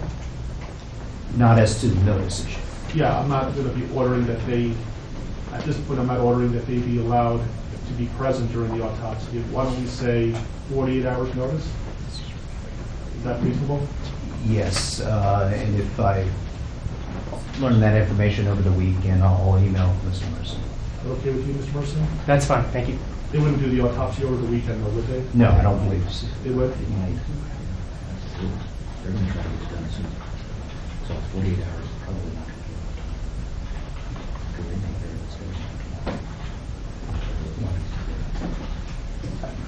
We've all certainly seen autopsies scheduled less than 48 hours after the bodies are recovered. So we will do our best to comply with the notice requirements as soon as we learn the information. Who would be making the decision on when to perform an autopsy? The coroner's office. So can you communicate with them that there's an order that there would be 48 hours notice, and if they, for whatever reason, can't comply with that, you'll let Mr. Mercer know?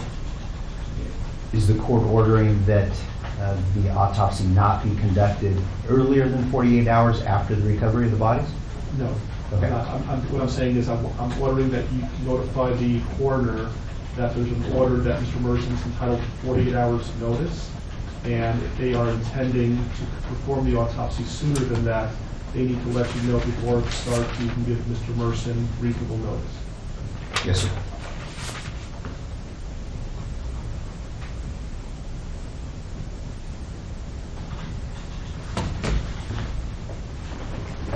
Anything else you can think of between now and next Tuesday that we can resolve today?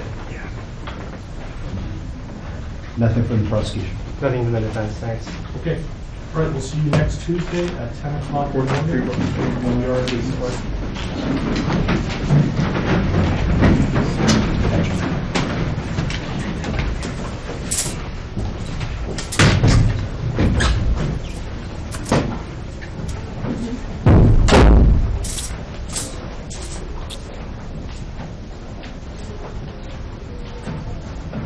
Everybody, so Chris and I are sitting here Going home? waiting to board our flight to Miami, and then we're gonna fly all the way back home to see our girls in Denver. So we're super excited. It's been a wonderful, wonderful, amazing experience this week. Lavelle definitely outdid themselves. Literally, this place has been paradise. We've had amazing days, spent the days at the beach, at the pool, on Sanoa Island, we went to the spa. Where else did we do? All the different lounges at night, all the different food. Hi, Sharon. The amazing, amazing food. I mean, seriously, I think I gained 10 pounds while I was here. 15. Hey, Kevin. But it's been super amazing. We took it all in. We had a blast. We had a wonderful cocktail party on Friday night with Lavelle. Super inspiring. I can't say how great this trip has been. This trip is definitely by far one of my favorite trips ever. And I got to spend it with my husband. That's the best part. We earned this trip. All inclusive. I mean, you can't beat that, you guys. Everything's paid for. Your drinks, your food, everything by Lavelle. So it's been super amazing. We probably had 15 hours of sleep the whole week. It's been fun. We got to mingle with our families and all our friends that we've created through Lavelle. It's been awesome to also see people that have been following me and were able to pull me out of a crowd and say, hey, are you Shanann? And that's been so awesome, so awesome that I've been able to inspire people like that. So we are grateful, extremely humbled, and blessed. All right, ready? Yeah. Hit it down there. Hit it, Bella. Hard, hit it hard. Bend down and hit it, come on. Oh! Nice. Oh, she wasn't hit it, Chris. Don't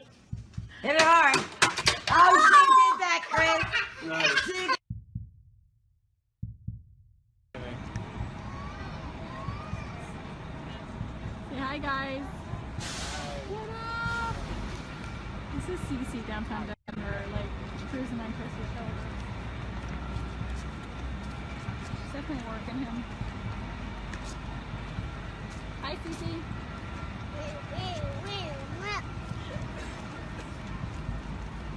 Don't be your life up.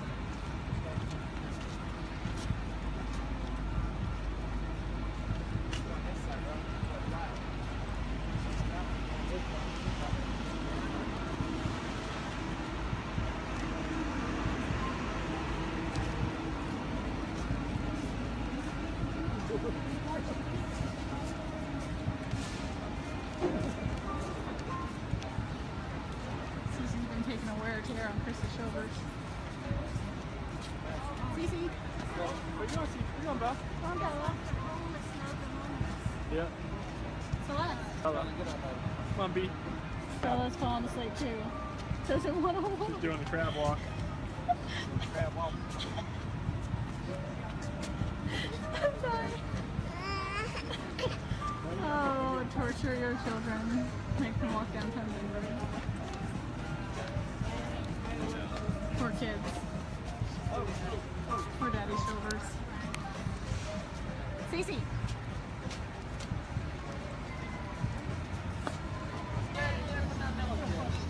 It's so good. Oh, thank goodness. It turned out nice last night. We're just talking April. They're going to do another lifestyle getaway. I guarantee one's going to be here in Denver one day. It'll be awesome. Right, Cece? Oh, yeah. You having fun, CC? Yep. Yes. Are you dancing? Dance, dance, dance.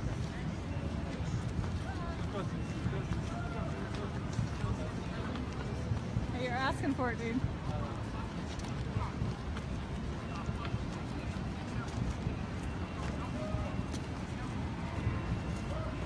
Bella said Papa's her best friend.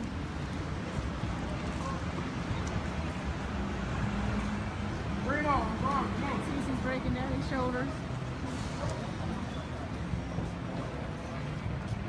Susie.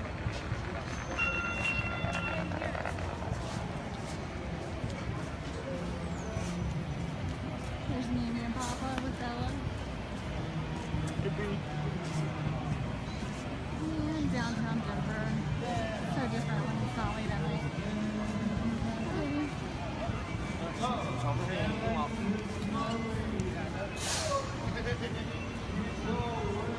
Alright guys, we're gonna head out.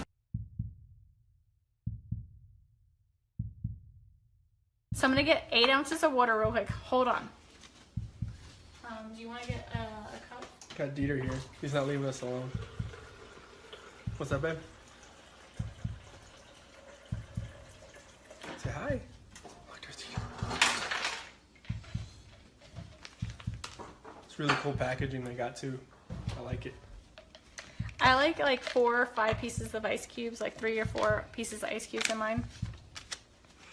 Can't smell it. But look.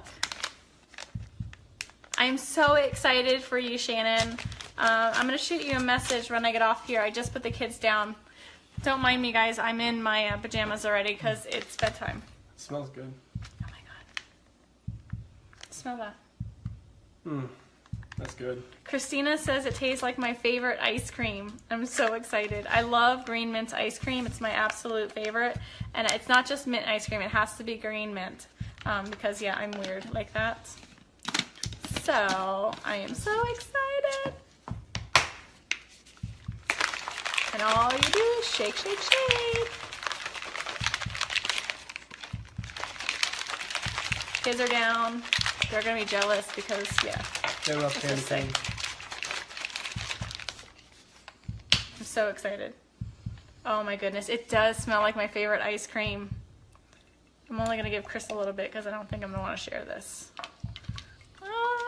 Ready? Here it goes.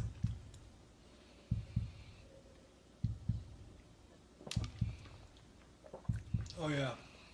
It's just like mint ice cream. Oh my goodness, this is absolutely amazing. It literally tastes, if you guys have ever had green mint ice cream, it tastes like green mint ice cream, like just like it. Delicious. That is really, really good. I don't know why he's crying. He wants He wants to sit on the car. Charlie, it tastes like green mint ice cream. Have you gotten yours yet? Oh my god, it's so good. It's like 7 o'clock at night here. I love this. This is gonna be like my dessert at night. Hey Lisa. I'm not ignoring you guys. If I didn't see your message, I'm sorry. It is amazing. Absolutely, positively amazing. This is probably my new favorite. Like, oh wow. Michelle, it's amazing. And you know what I'm gonna do? I'm gonna try this tomorrow, so be prepared. I'm gonna go live tomorrow. I'm gonna try it with this. Hold on. Uh-oh. What are you trying? Oh. Cafe. Oh my goodness, it's gonna be amazing. Oh, Chris, that stinks. It's amazing. Let me just tell you, it's absolutely positively amazing. Are you talking to me? No, different Chris. There's a lot of Chris's. Hey, Melissa, did you get yours yet? It's so good, girl. Michelle, when's yours? Look when it's supposed to be delivered. Okay, that's absolutely amazing. Candy cane lifestyle mix. Candy cane lifestyle mix, and it's healthy. Like, seriously healthy. Oh my goodness, it doesn't get better than this. They never, never, ever disappoint. Never, ever. I'm so excited. Okay, guys, so that is our candy cane lifestyle mix. It's absolutely amazing. I know they sold out, so I don't know if they got more coming in. I do have three extras if I'm willing to share. Yeah.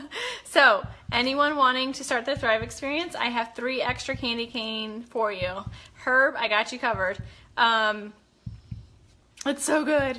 Like, seriously, mint ice cream. Green mint ice cream is exactly what it tastes like. Like, amazing. I'm gonna actually blend this tomorrow with some ice. That's gonna be awesome. It's gonna be a little treat. Ice cream in a cup. Except for it's not green, but it's delicious. It's really, really, really good. Okay, guys. Tomorrow morning, be prepared. I'm going to go live with cafe and candy cane. Cafe, candy cane. Happy mama right here, because I'm baking tomorrow. You guys saw what I'm baking. Should I tell you guys what I'm baking? Listen, you're going to be at work, so you can't taste test. Who wants to know what I'm baking? A free candy cane lifestyle mix, individual, for whoever can guess what I'm baking. Specific. Chris doesn't even know. I know. Nick Thayer does, but he's not going to tell anybody because he can't win. Nobody? No guesses? Nothing? Zilch? Nope. Herb. You got to look at my picture. You can get the hint on the picture. You gotta be specific though. Like, specific. Is it red velvet something? No. It's not about you this year. Cassie, it's so good. You'll have to find out, because now I'm gonna have cafe tomorrow and my lifestyle mix, and it's gonna be amazing. No pumpkin rolls. Nope. Keep guessing though. Okay, so I'm gonna go. I have a lot of follow-up to do. I have a couple more people to help get started. And Shannon, I'm gonna message you just so we can make sure you're starting tomorrow. I'm so excited. You're gonna love it. Don't notice how great you're feeling tomorrow. Don't notice how amazing the mental clarity is gonna be tomorrow. And don't notice that extra energy you're gonna have, because it's not gonna happen. Nope. No, Dawn. Dawn, we need to get you started, girl. Hey, Tracy. So, that was amazing. That was like my dessert for the night. Super excited. Don't mind my pajamas. I'm still in my pajamas. Or in my pajamas. And they're my onesies. I saw there's a onesie bar crawl, which should be fun. Alright, so stay tuned. Close, Chris. So, tomorrow morning, be prepared. I might wait till the kids go to school because they're not going to want me to not share. So, tomorrow morning, stay tuned. You guys have a wonderful night. I am feeling good. I just had that delicious dessert, and I'll talk to you guys soon. Say bye, Dieter. Ruff. Don't choke him. I'm trying to get his head up. Poor Dieter. He wants his mommy.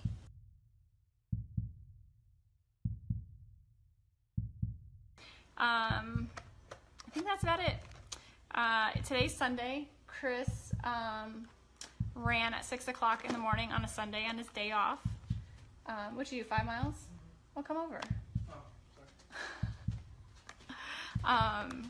So, you know, it's amazing what you can do with Thrive and how it gives you the energy and mental clarity.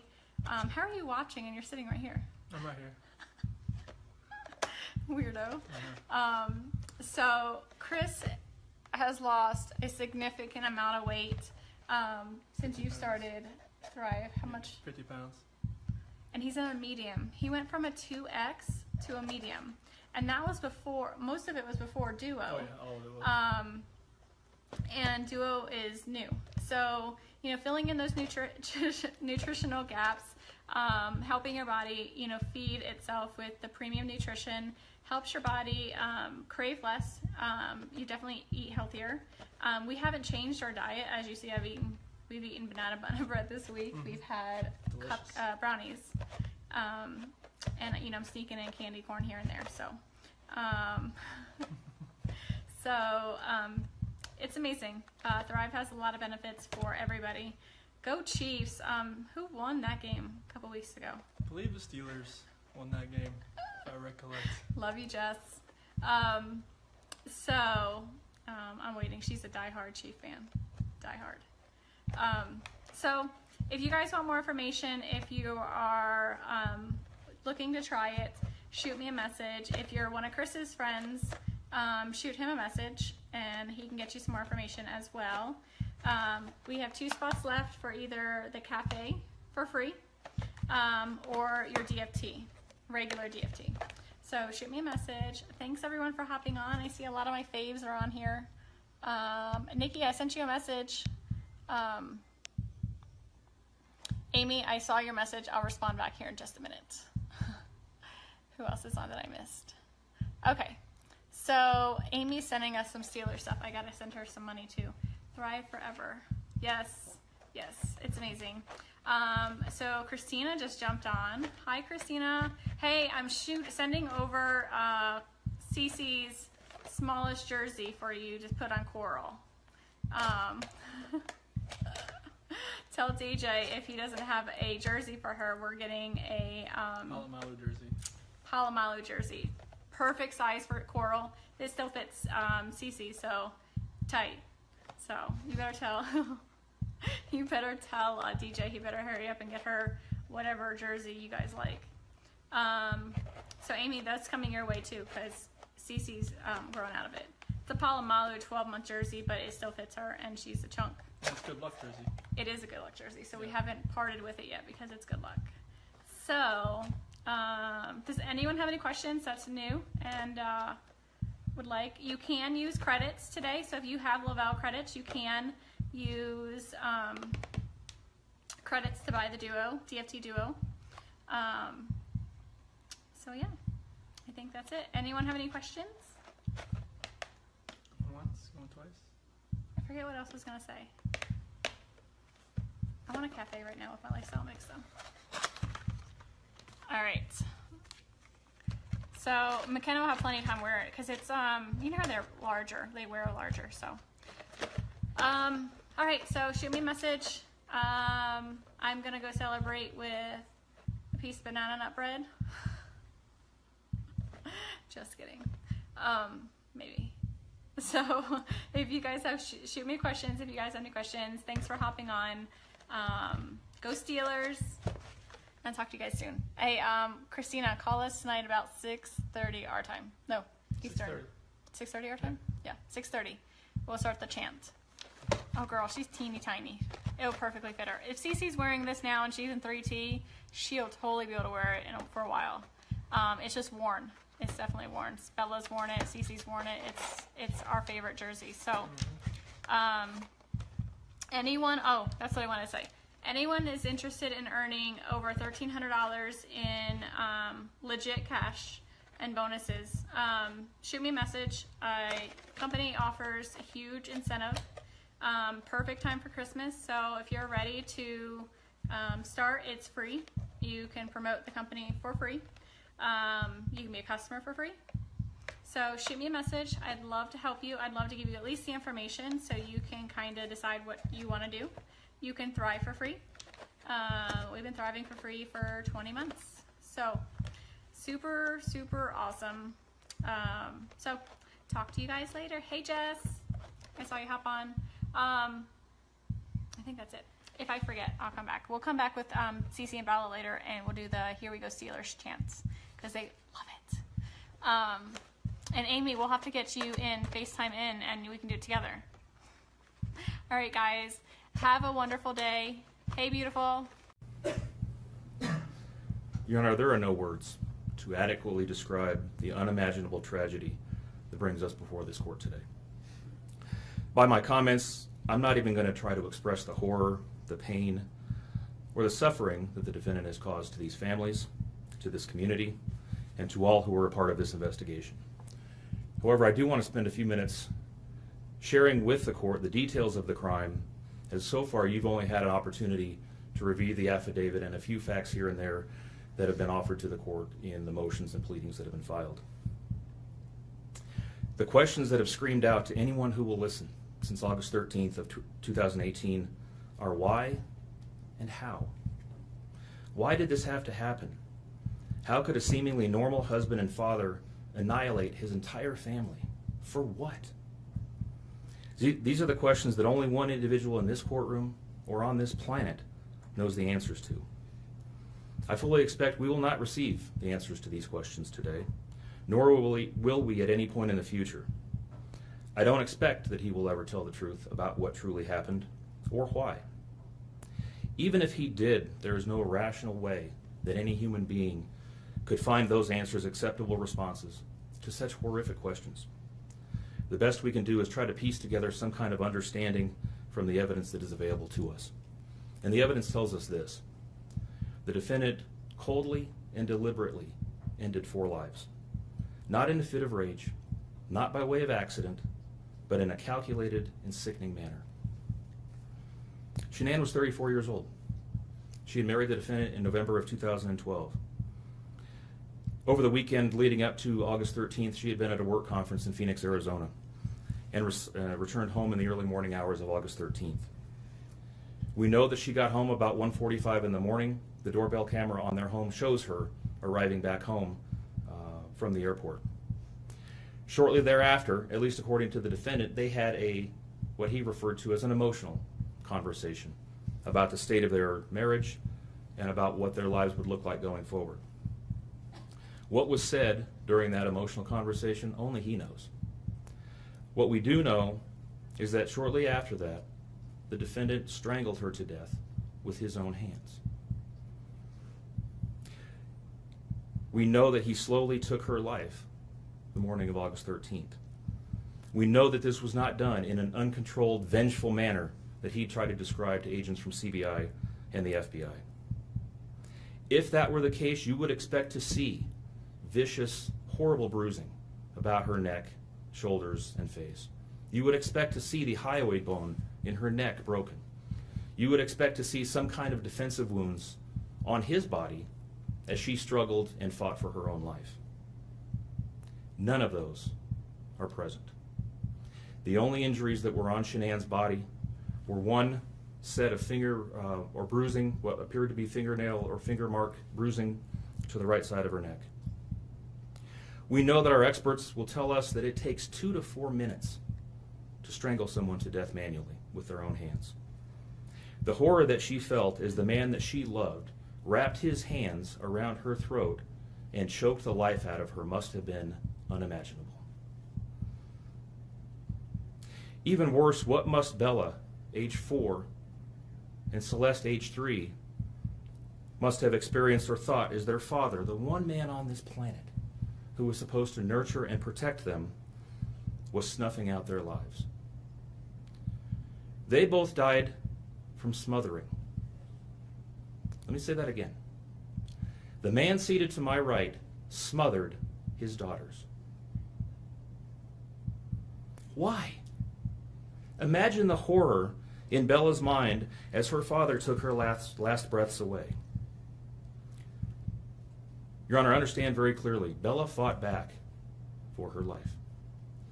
The frenulum, the connective tissue between her upper lip and her gum, had a centimeter and a half laceration.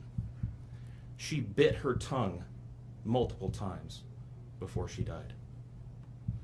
She fought back for her life as her father smothered her.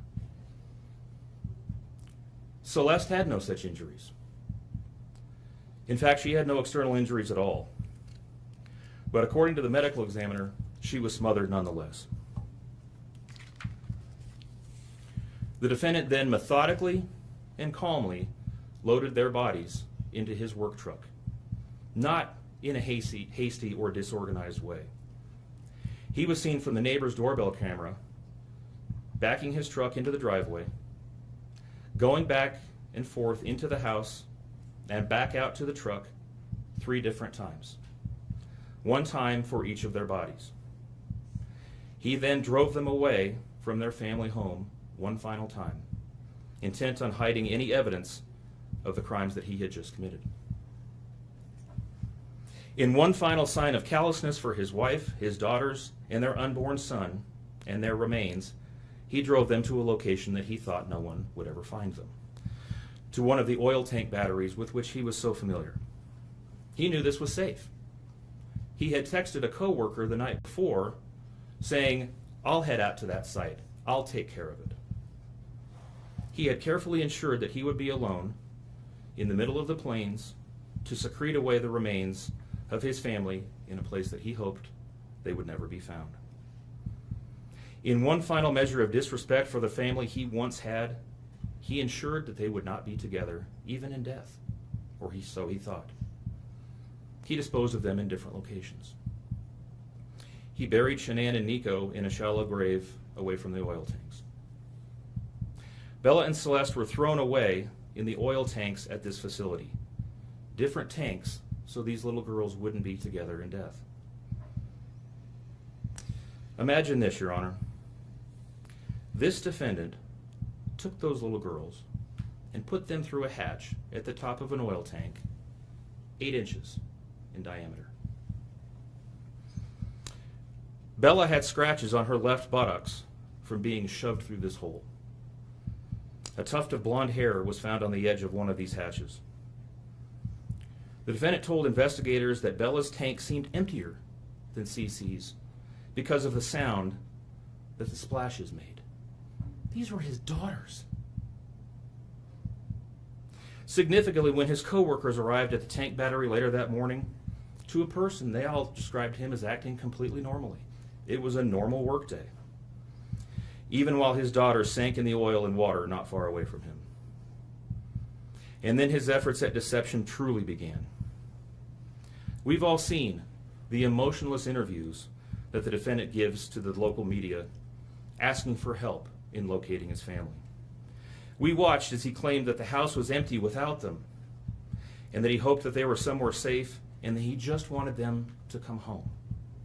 He told investigators that they were at home sleeping when he left for work that morning, and that Shanann had told him that she was taking the girls to a friend's house for the day.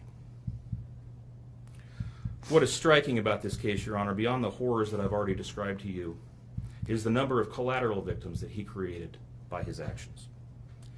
While he stood in front of TV cameras asking for the safe return of his family, scores of law enforcement officers, neighbors, friends, and family scoured the area,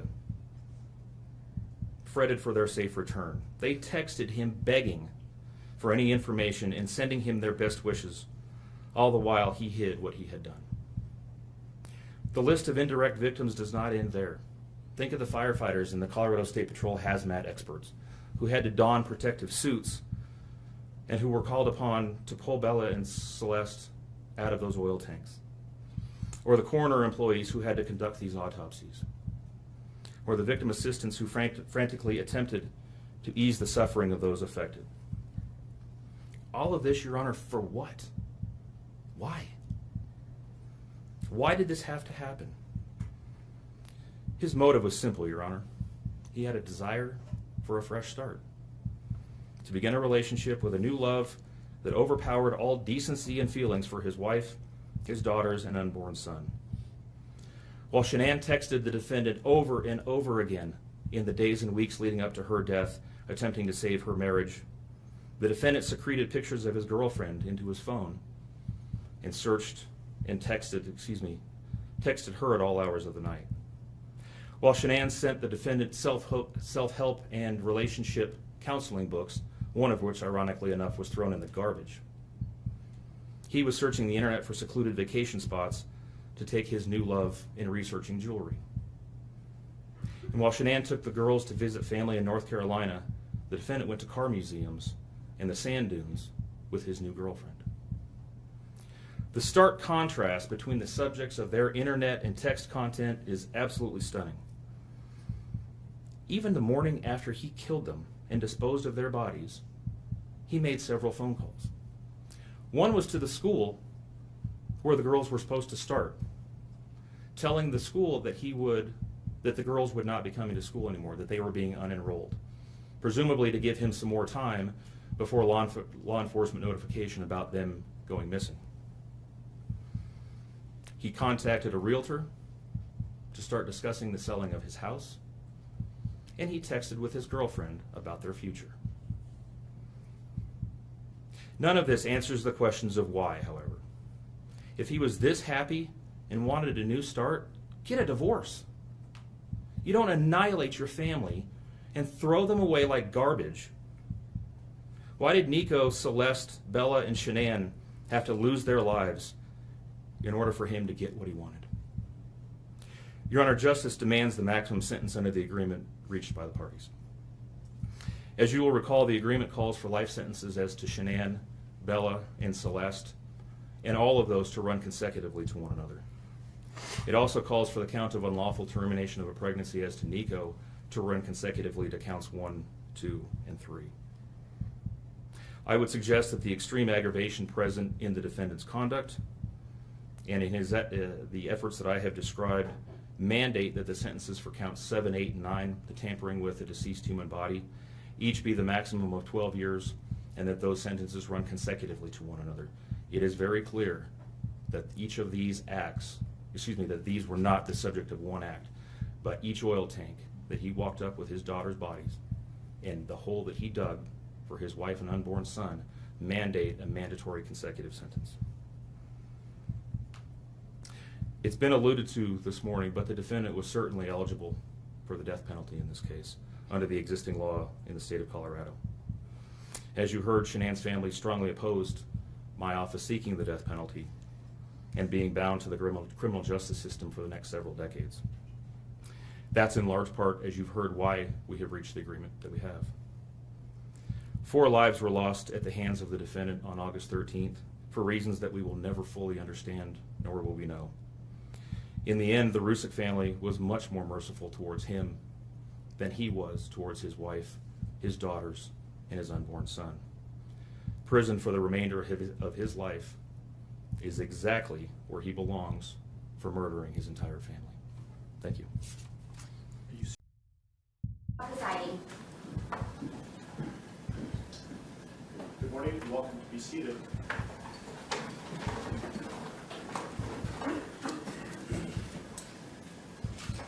Okay, we are on the record. We are in Division 17 of the Weld County District Court, and we are here regarding Weld County case number 18CR2003, people of the state of Colorado versus Christopher Lee Watts. My name is Marcelo Cupcount, a district court judge here in Weld County, and I will be the presiding judge in this case. If I could please have the lawyers identify themselves for the record, starting with the prosecution. Good morning, Your Honor. Michael Rourke on behalf of the people. Patrick Roach on behalf of the people. Your Honor, John Walsh on behalf of the defense. Jay Merson on behalf of Mr. Watts. Thank you. Thank you. And Mr. Rourke, do you want to make a record regarding compliance with the Victims' Rights Act? Yes, Your Honor. We are in compliance with the Victims' Rights Act. Frank Rusick, who is Shanann Watts' father, is present in the courtroom, as is Frankie Rusick, who is Shanann Watts' brother. They are in the president's courtroom, and we have advised them of the purpose of today's hearing and what we expect to occur. Thank you. Mr. Watts, last week I gave you a limited advisement because charges had not been filed. They have now been filed, so I'm going to give you a full advisement. If at any time you have any questions, please let me know, and you're welcome also to certainly consult with your attorneys, okay? So, you do not need to make any statements. Any statements you make can be used against you. Do you understand? Yes, sir. You have the right to be represented by counsel, and if you're indigent, you have the right to request the appointment of counsel or consult with the public defender before any further proceedings are held, and I see that you've taken advantage of that right. Any plea that you make must be made voluntarily and not the result of undue influence or coercion. You understand? Yes, sir. At this point, I have denied your right to bail, given the charges. You can certainly have a conversation shortly about that issue. You have the right to understand the nature of the charges. We'll go over that in a moment. You have the right to a jury trial. You also have the right to demand and receive a preliminary hearing within a reasonable time to determine whether probable cause exists to believe that the offenses charged were committed by you. Do you understand? Yes, sir. I assume that the defense has received a copy of the complaint and information. Mr. Watts will explain to you what you have been formally charged with and what the possible penalties are.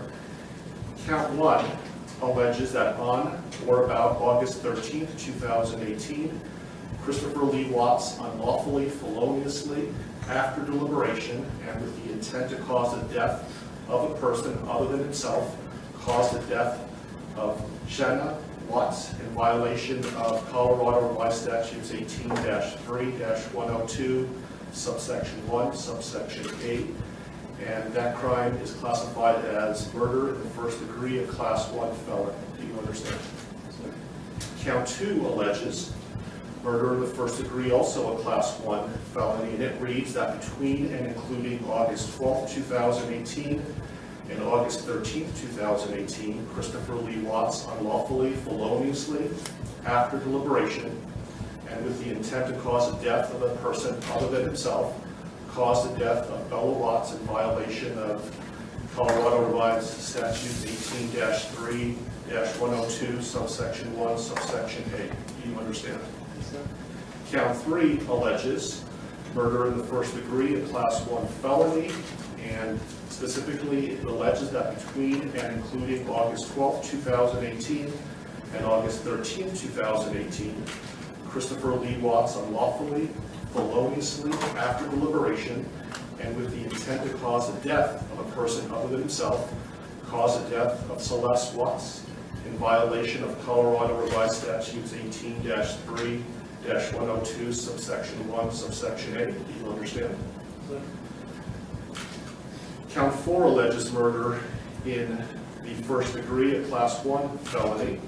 It alleges that between and including August 12, 2018 and August 13, 2018, Christopher Lee Watts unlawfully, feloniously, and knowingly caused the death of Bella Watts, a child who had not yet attained 12 years of age, and the defendant was in the position of trust with respect to the victim in violation of Colorado Revised Statutes 18-3-102, subsection 1, subsection F. Do you understand? Yes, sir. Count 5 alleges murder in the first degree, a class 1 felony.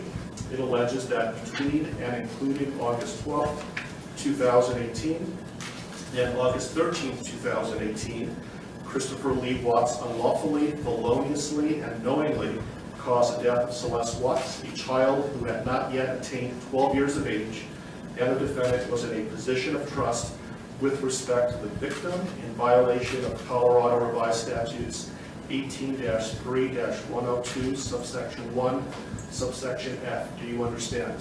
Yes, sir. With regard to these first 5 counts, the minimum sentence that the court could impose if convicted is life imprisonment in the Colorado Department of Corrections, and the maximum sentence is death. Do you understand? Yes, sir. Let me also point out that pursuant to Rule 32.1 of the Rules of Criminal Procedure, the prosecutor would have to file a written statement of intent to seek the death penalty no later than 63 days after arraignment. Do you understand? If a life imprisonment sentence was imposed, it would be without the possibility of parole. Do you understand that? Yes, sir. Count 6 alleges a Class 2 felony of unlawful termination of pregnancy in the first degree. Specifically, it alleges that on or about August 13, 2018, Christopher Lee Watts, with the intent to terminate unlawfully the pregnancy of a woman, namely Jeanette Watts, feloniously and unlawfully terminated the pregnancy of the woman. Further, the woman died as a result of the unlawful termination of the pregnancy in violation of Colorado Revised Statutes 18-3.5-103. Do you understand? Yes, sir. The possible penalties, if convicted for this crime, is a mandatory minimum 16 years in prison up to 48 years in prison, followed by an additional mandatory parole period of 5 years. Do you understand? Yes, sir. Count 7 alleges tampering with a deceased human body, a Class 3 felony. It alleges that on or about August 13, 2018, Christopher Lee Watts, believing that an official proceeding was pending, in progress, or about to be instituted, and acting without legal right or authority, unlawfully and feloniously, willfully destroyed, mutilated, concealed, removed, or altered a human body, part of a human body, or human remains with the intent to impair it or their appearance or availability in the official proceedings in violation of Colorado Revised Statutes 18-8-610.5. Do you understand? Yes, sir. Count 8 alleges also tampering with a deceased human body, a Class 3 felony. It alleges that on or about August 13, 2018, Christopher Lee Watts, believing that an official proceeding was pending, in progress, or about to be instituted, and acting without legal right or authority, unlawfully and feloniously, willfully destroyed, mutilated, concealed, removed, or altered a human body, part of a human body, or human remains with the intent to impair its or their appearance or availability in the official proceeding in violation of Colorado Revised Statutes 18-8-610.5. Do you understand? Yes, sir. And finally, count 9 alleges tampering with a deceased human body, a Class 3 felony. It alleges that on or about August 13, 2018, Christopher Lee Watts, believing that an official proceeding was pending, in progress, or about to be instituted, and acting without legal right or authority, unlawfully and feloniously, willfully destroyed, mutilated, concealed, removed, or altered a human body, part of a human body, or human remains with the intent to impair its or their appearance or availability in the official proceeding in violation of Colorado Revised Statutes 18-8-610.5. With regard to counts 7, 8, and 9, those Class 3 felonies carry a presumptive range of 4 to 12 years in the Colorado Department of Corrections.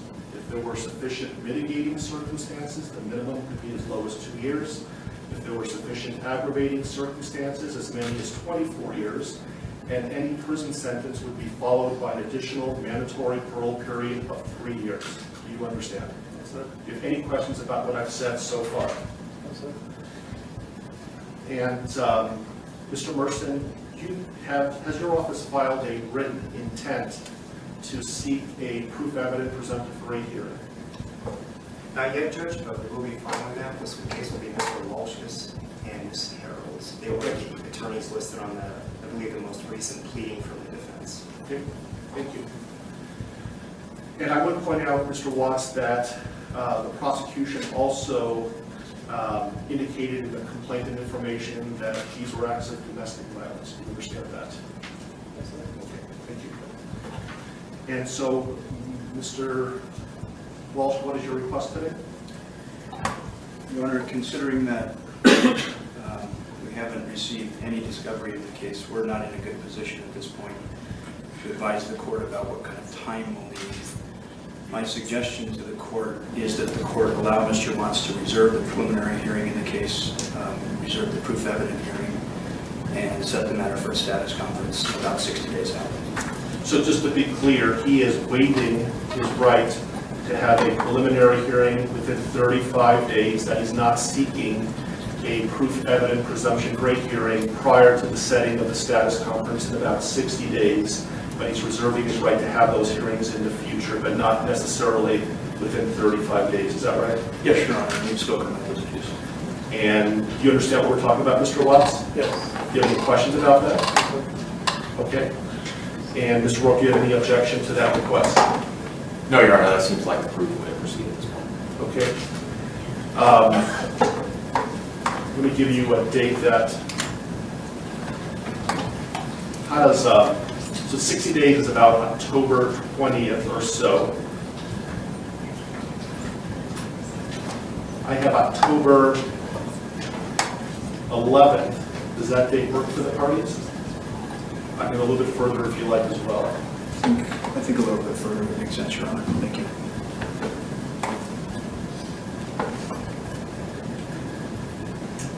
How about November 19th?